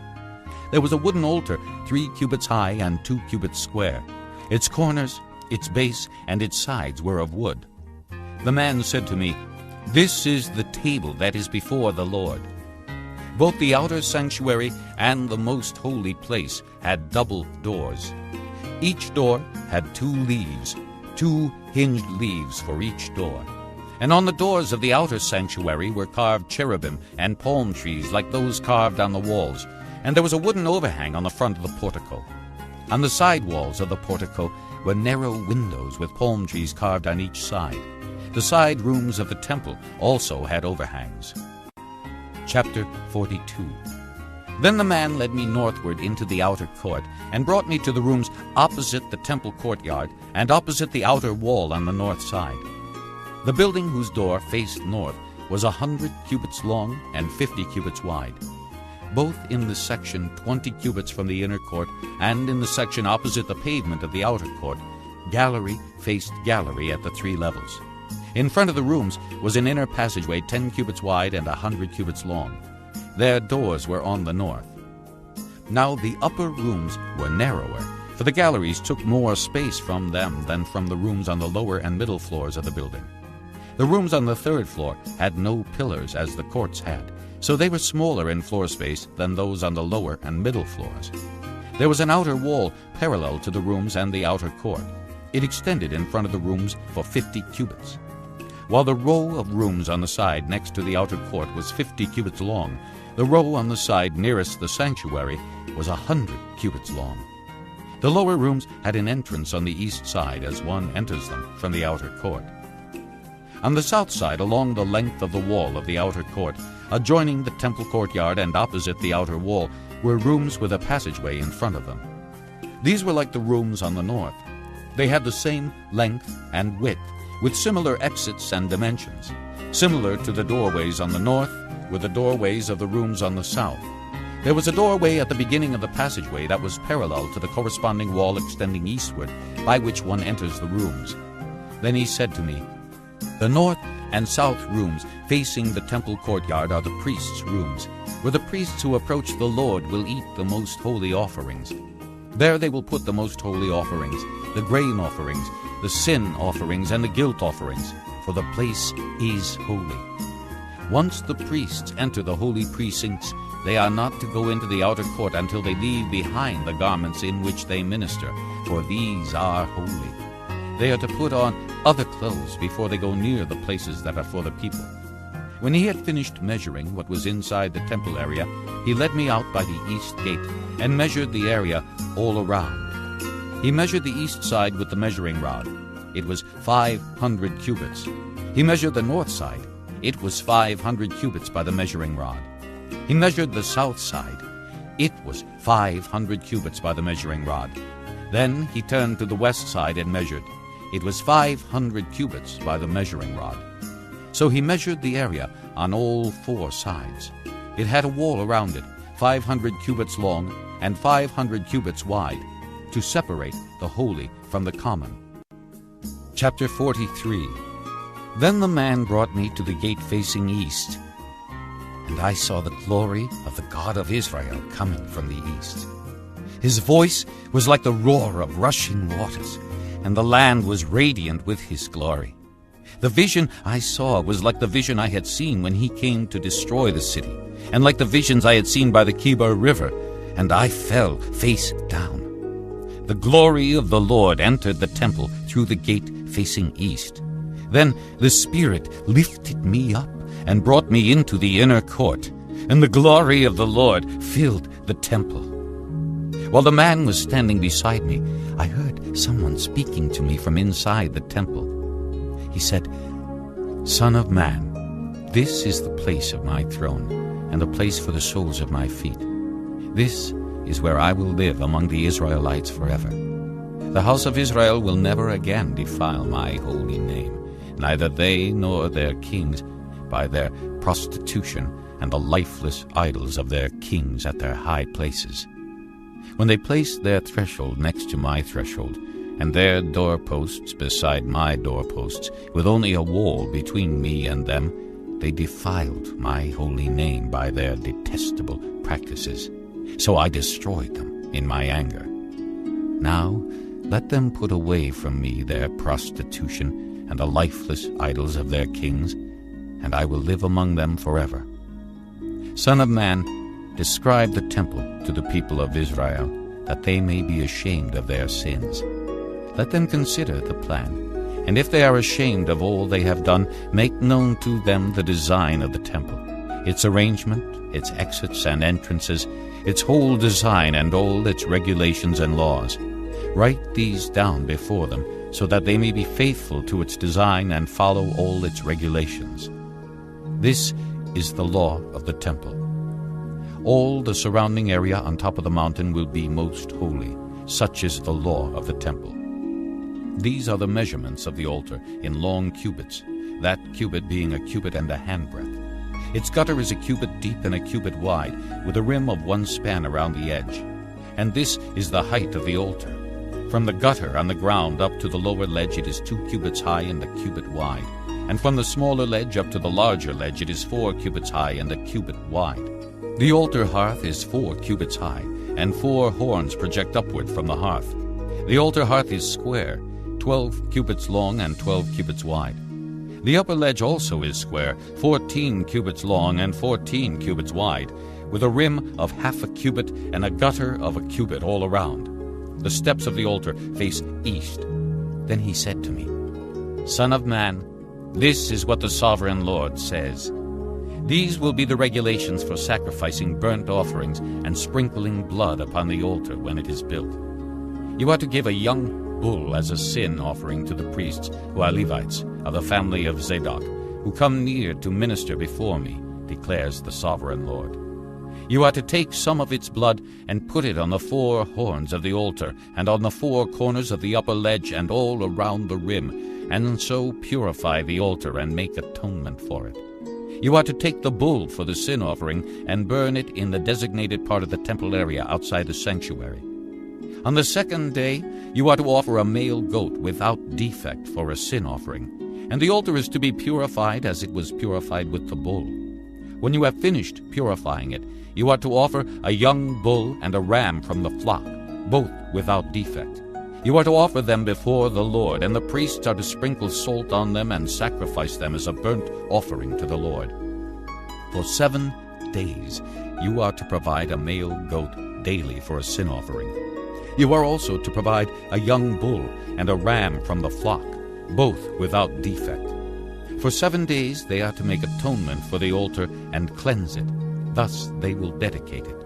At the end of these days, from the 8th day on, the priests are to present your burnt offerings and fellowship offerings on the altar. Then I will accept you, declares the sovereign Lord. Chapter 44. Then the man brought me back to the outer gate of the sanctuary, the one facing east, and it was shut. The Lord said to me, "This gate is to remain shut. It must not be opened. No one may enter through it. It is to remain shut because the Lord, the God of Israel, has entered through it. The prince himself is the only one who may sit inside the gateway to eat in the presence of the Lord. He is to enter by way of the portico of the gateway and go out the same way." Then the man brought me by way of the north gate to the front of the temple. I looked and saw the glory of the Lord filling the temple of the Lord, and I fell face down.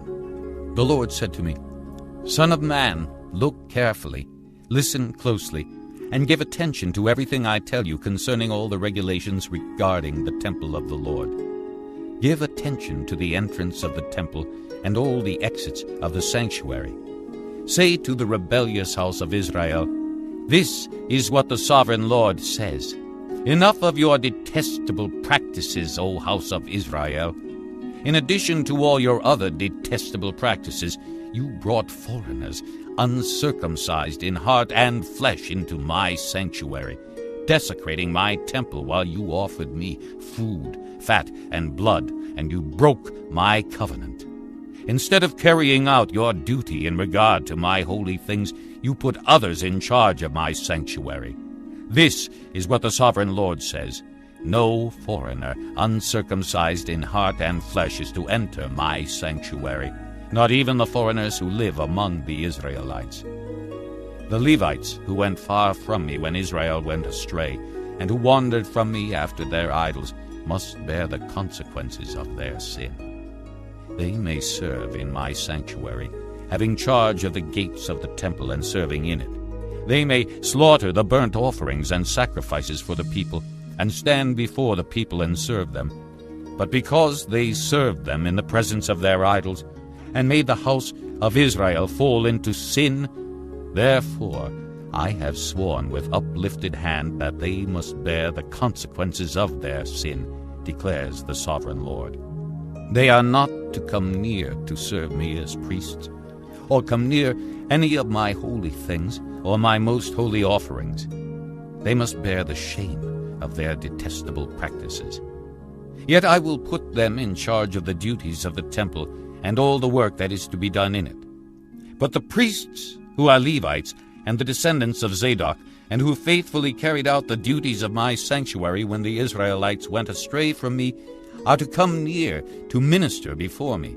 They are to stand before me to offer sacrifices of fat and blood, declares the sovereign Lord. They alone are to enter my sanctuary. They alone are to come near my table to minister before me and perform my service. When they enter the gates of the inner court, they are to wear linen clothes.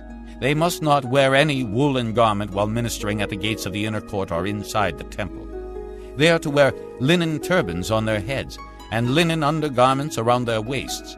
They must not wear anything that makes them perspire. When they go out into the outer court where the people are, they are to take off the clothes they have been ministering in and are to leave them in the sacred rooms and put on other clothes, so that they do not consecrate the people by means of their garments. They must not shave their heads or let their hair grow long, but they are to keep the hair of their heads trimmed. No priest is to drink wine when he enters the inner court. They must not marry widows or divorced women. They may marry only virgins of Israelite descent or widows of priests.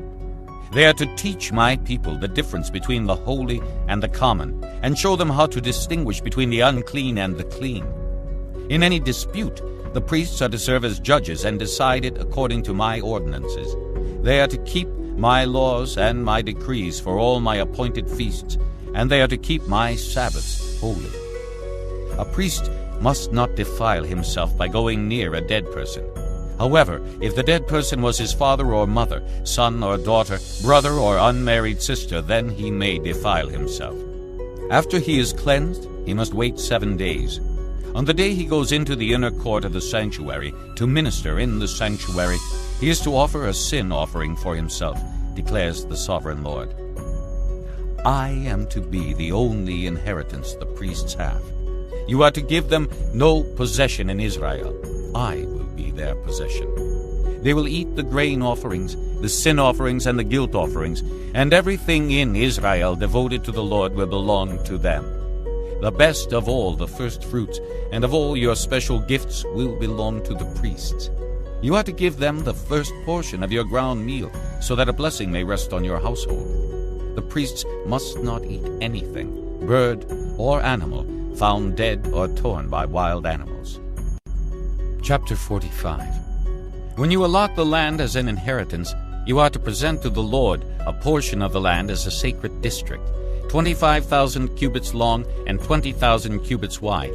The entire area will be holy. Of this, a section 500 cubits square is to be for the sanctuary, with 50 cubits around it for open land. In the sacred district, measure off a section 25,000 cubits long and 10,000 cubits wide. In it will be the sanctuary, the most holy place.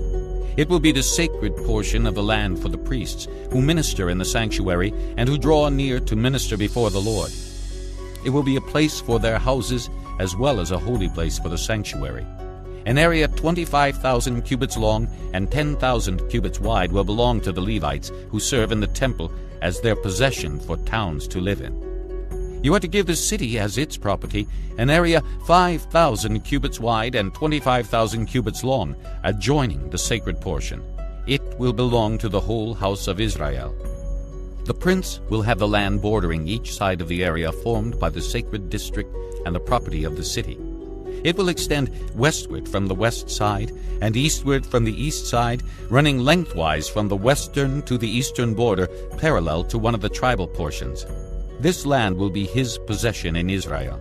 And my princes will no longer oppress my people, but will allow the house of Israel to possess the land according to their tribes. This is what the sovereign Lord says. You have gone far enough, O princes of Israel. Give up your violence and oppression, and do what is just and right. Stop dispossessing my people, declares the sovereign Lord. You are to use accurate scales, an accurate ephah and an accurate bath. The ephah and the bath are to be the same size, the bath containing 1/10 of a homer and the ephah 1/10 of a homer. The homer is to be the standard measure for both. The shekel is to consist of 20 gerahs, 20 shekels plus 25 shekels, plus 15 shekels equal 1 minna. This is the special gift you are to offer: a sixth of an ephah from each homer of wheat, and a sixth of an ephah from each homer of barley. The prescribed portion of oil, measured by the bath, is a tenth of a bath from each core, which consists of 10 baths, or 1 homer, for 10 baths are equivalent to a homer. Also, 1 sheep is to be taken from every flock of 200 from the well-watered pastures of Israel. These will be used for the grain offerings, burnt offerings, and fellowship offerings, to make atonement for the people, declares the sovereign Lord. All the people of the land will participate in this special gift for the use of the prince in Israel. It will be the duty of the prince to provide the burnt offerings, grain offerings, and drink offerings at the festivals, the new moons, and the Sabbaths, at all the appointed feasts of the house of Israel. He will provide the sin offerings, grain offerings, burnt offerings, and fellowship offerings to make atonement for the house of Israel. This is what the sovereign Lord says. In the first month, on the first day, you are to take a young bull without defect and purify the sanctuary.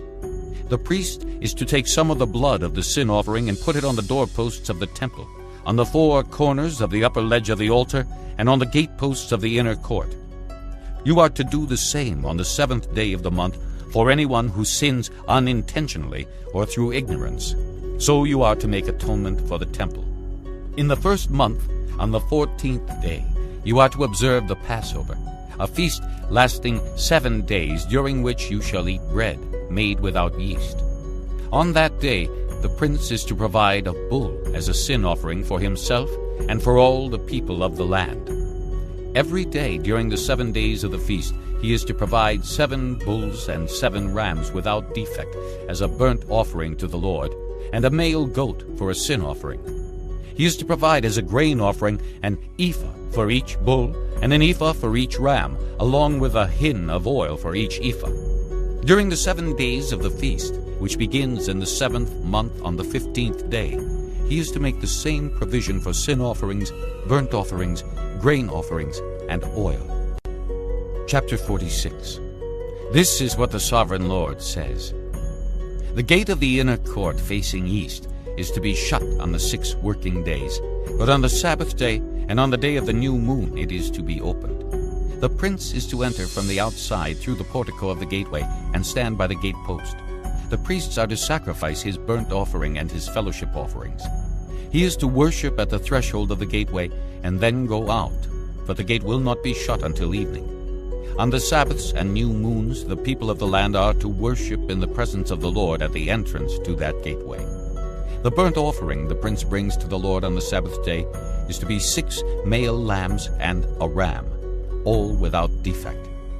The grain offering given with the ram is to be an ephah, and the grain offering with the lambs is to be as much as he pleases, along with a hin of oil for each ephah. On the day of the new moon he is to offer a young bull, 6 lambs, and a ram, all without defect. He is to provide as a grain offering 1 ephah with the bull, 1 ephah with the ram, and with the lambs as much as he wants to give, along with a hin of oil with each ephah. When the prince enters, he is to go in through the portico of the gateway, and he is to come out the same way. When the people of the land come before the Lord at the appointed feasts, whoever enters by the north gate to worship is to go out the south gate, and whoever enters by the south gate is to go out the north gate.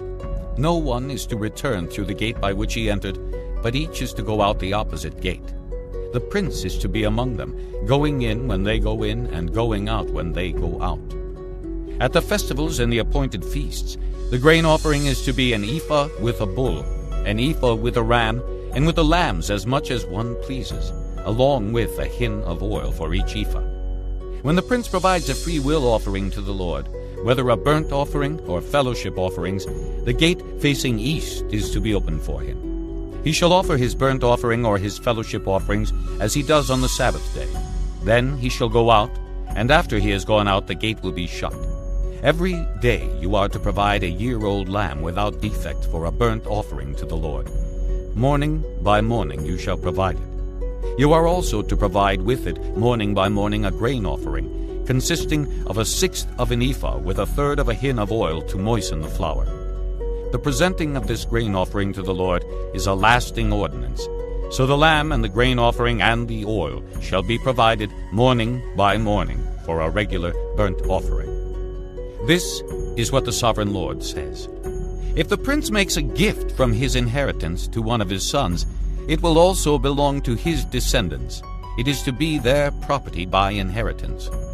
If, however, he makes a gift from his inheritance to one of his servants, the servant may keep it until the year of freedom, then it will revert to the prince.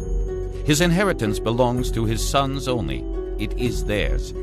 The prince must not take any of the inheritance of the people, driving them off their property. He is to give his sons their inheritance out of his own property, so that none of my people will be separated from his property. Then the man brought me through the entrance at the side of the gate to the sacred rooms facing north, which belonged to the priests, and showed me a place at the western end. He said to me, "This is the place where the priests will cook the guilt offering and the sin offering and bake the grain offering, to avoid bringing them into the outer court and consecrating the people." He then brought me to the outer court and led me around to its 4 corners, and I saw in each corner another court. In the 4 corners of the outer court were enclosed courts, 40 cubits long and 30 cubits wide. Each of the courts in the 4 corners was the same size. Around the inside of each of the 4 courts was a ledge of stone, with places for fire built all around under the ledge. He said to me, "These are the kitchens where those who minister at the temple will cook the sacrifices of the people." Chapter 47. The man brought me back to the entrance of the temple, and I saw water coming out from under the threshold of the temple toward the east, for the temple faced east. The water was coming down from under the south side of the temple, south of the altar. He then brought me out through the north gate, and led me around the outside to the outer gate facing east, and the water was flowing from the south side. As the man went eastward with a measuring line in his hand, he measured off 1,000 cubits, and then led me through water that was ankle deep. He measured off another 1,000 cubits and led me through water that was knee deep. He measured off another 1,000 and led me through water that was up to the waist. He measured off another 1,000, but now it was a river that I could not cross, because the water had risen and was deep enough to swim in, a river that no one could cross. He asked me, "Son of man, do you see this?" Then he led me back to the bank of the river. When I arrived there, I saw a great number of trees on each side of the river. He said to me, "This water flows toward the eastern region and goes down into the Arabah, where it enters the sea. When it empties into the sea, the water there becomes fresh. Swarms of living creatures will live wherever the river flows. There will be large numbers of fish, because this water flows there and makes the salt water fresh. So where the river flows, everything will live. Fishermen will stand along the shore. From En-Gedi to En-Eglaim there will be places for spreading nets. The fish will be of many kinds, like the fish of the great sea. But the swamps and marshes will not become fresh. They will be left for salt. Fruit trees of all kinds will grow on both banks of the river. Their leaves will not wither, nor will their fruit fail. Every month they will bear, because the water from the sanctuary flows to them. Their fruit will serve for food, and their leaves for healing. This is what the sovereign Lord says. These are the boundaries by which you are to divide the land for an inheritance among the 12 tribes of Israel, with 2 portions for Joseph. You are to divide it equally among them. Because I swore with uplifted hand to give it to your forefathers, this land will become your inheritance. This is to be the boundary of the land. On the north side it will run from the Great Sea by the Hethlon road, past Lebo-Hamath to Zedad, Berotha and Sibraim, which lies on the border between Damascus and Hamath, as far as Hazer Hatticon, which is on the border of Horon. The boundary will extend from the sea to Hazar Enan, along the northern border of Damascus, with the border of Hamath to the north. This will be the north boundary. On the east side, the boundary will run between Horon and Damascus, along the Jordan between Gilead and the land of Israel, to the eastern sea and as far as Tamar. This will be the east boundary. On the south side it will run from Tamar as far as the waters of Meribah Kadesh, then along the Wadi of Egypt to the Great Sea. This will be the south boundary. On the west side, the Great Sea will be the boundary to a point opposite Lebo-Hamath. This will be the west boundary. You are to distribute this land among yourselves according to the tribes of Israel. You are to allot it as an inheritance for yourselves and for the aliens who have settled among you and who have children. You are to consider them as native-born Israelites. Along with you, they are to be allotted an inheritance among the tribes of Israel. In whatever tribe the alien settles, there you are to give him his inheritance, declares the sovereign Lord. Chapter 48. These are the tribes listed by name. At the northern frontier, Dan will have one portion. It will follow the Hethlon road to Lebo-Hamath. Hazar-Enan and the northern border of Damascus next to Hamath will be part of its border from the east side to the west side. Asher will have one portion. It will border the territory of Dan from east to west. Naphtali will have one portion. It will border the territory of Asher from east to west. Manasseh will have one portion. It will border the territory of Naphtali from east to west. Ephraim will have one portion. It will border the territory of Manasseh from east to west. Reuben will have one portion. It will border the territory of Ephraim from east to west. Judah will have one portion. It will border the territory of Reuben from east to west. Bordering the territory of Judah from east to west will be the portion you are to present as a special gift. It will be 25,000 cubits wide, and its length from east to west will equal one of the tribal portions. The sanctuary will be in the center of it. The special portion you are to offer to the Lord will be 25,000 cubits long and 10,000 cubits wide. This will be the sacred portion for the priests. It will be 25,000 cubits long on the north side, 10,000 cubits wide on the west side, 10,000 cubits wide on the east side, and 25,000 cubits long on the south side. In the center of it will be the sanctuary of the Lord. This will be for the consecrated priests, the Zadokites, who were faithful in serving me and did not go astray as the Levites did when the Israelites went astray. It will be a special gift to them from the sacred portion of the land, a most holy portion, bordering the territory of the Levites. Alongside the territory of the priests, the Levites will have an allotment 25,000 cubits long and 10,000 cubits wide. Its total length will be 25,000 cubits, and its width 10,000 cubits. They must not sell or exchange any of it. This is the best of the land, and must not pass into other hands, because it is holy to the Lord. The remaining area, 5,000 cubits wide and 25,000 cubits long, will be for the common use of the city, for houses and for pasture land. The city will be the center of it, and will have these measurements. The north side, 4,500 cubits. The south side, 4,500 cubits. The east side, 4,500 cubits. And the west side, 4,500 cubits. The pasture land for the city will be 250 cubits on the north, 250 cubits on the south, 250 cubits on the east, and 250 cubits on the west. What remains of the area, bordering on the sacred portion and running the length of it, will be 10,000 cubits on the east side and 10,000 cubits on the west side. Its produce will supply food for the workers of the city. The workers from the city who farm it will come from all the tribes of Israel. The entire portion will be a square, 25,000 cubits on each side. As a special gift, you will set aside the sacred portion along with the property of the city. What remains on both sides of the area formed by the sacred portion and the city property will belong to the prince. It will extend eastward from the 25,000 cubits of the sacred portion to the eastern border, and westward from the 25,000 cubits to the western border. Both these areas running the length of the tribal portions will belong to the prince, and the sacred portion with the temple sanctuary will be in the center of them. So the property of the Levites and the property of the city will lie in the center of the area that belongs to the prince. The area belonging to the prince will lie between the border of Judah and the border of Benjamin. As for the rest of the tribes, Benjamin will have one portion. It will extend from the east side to the west side. Simeon will have one portion. It will border the territory of Benjamin from east to west.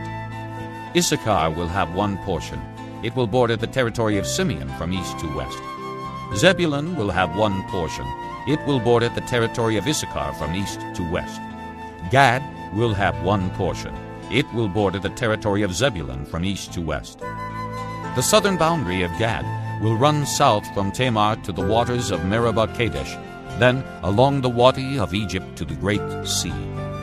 This is the land you are to allot as an inheritance to the tribes of Israel, and these will be their portions, declares the sovereign Lord. These will be the exits of the city. Beginning on the north side, which is 4,500 cubits long, the gates of the city will be named after the tribes of Israel. The 3 gates on the north side will be the gate of Reuben, the gate of Judah, and the gate of Levi. On the east side, which is 4,500 cubits long, will be 3 gates: the gate of Joseph, the gate of Benjamin, and the gate of Dan. On the south side, which measures 4,500 cubits, will be 3 gates: the gate of Simeon, the gate of Issachar, and the gate of Zebulun. On the west side, which is 4,500 cubits long, will be 3 gates: the gate of Gad, the gate of Asher, and the gate of Naphtali. The distance all around will be 18,000 cubits, and the name of the city from that time on will be, "The Lord is there."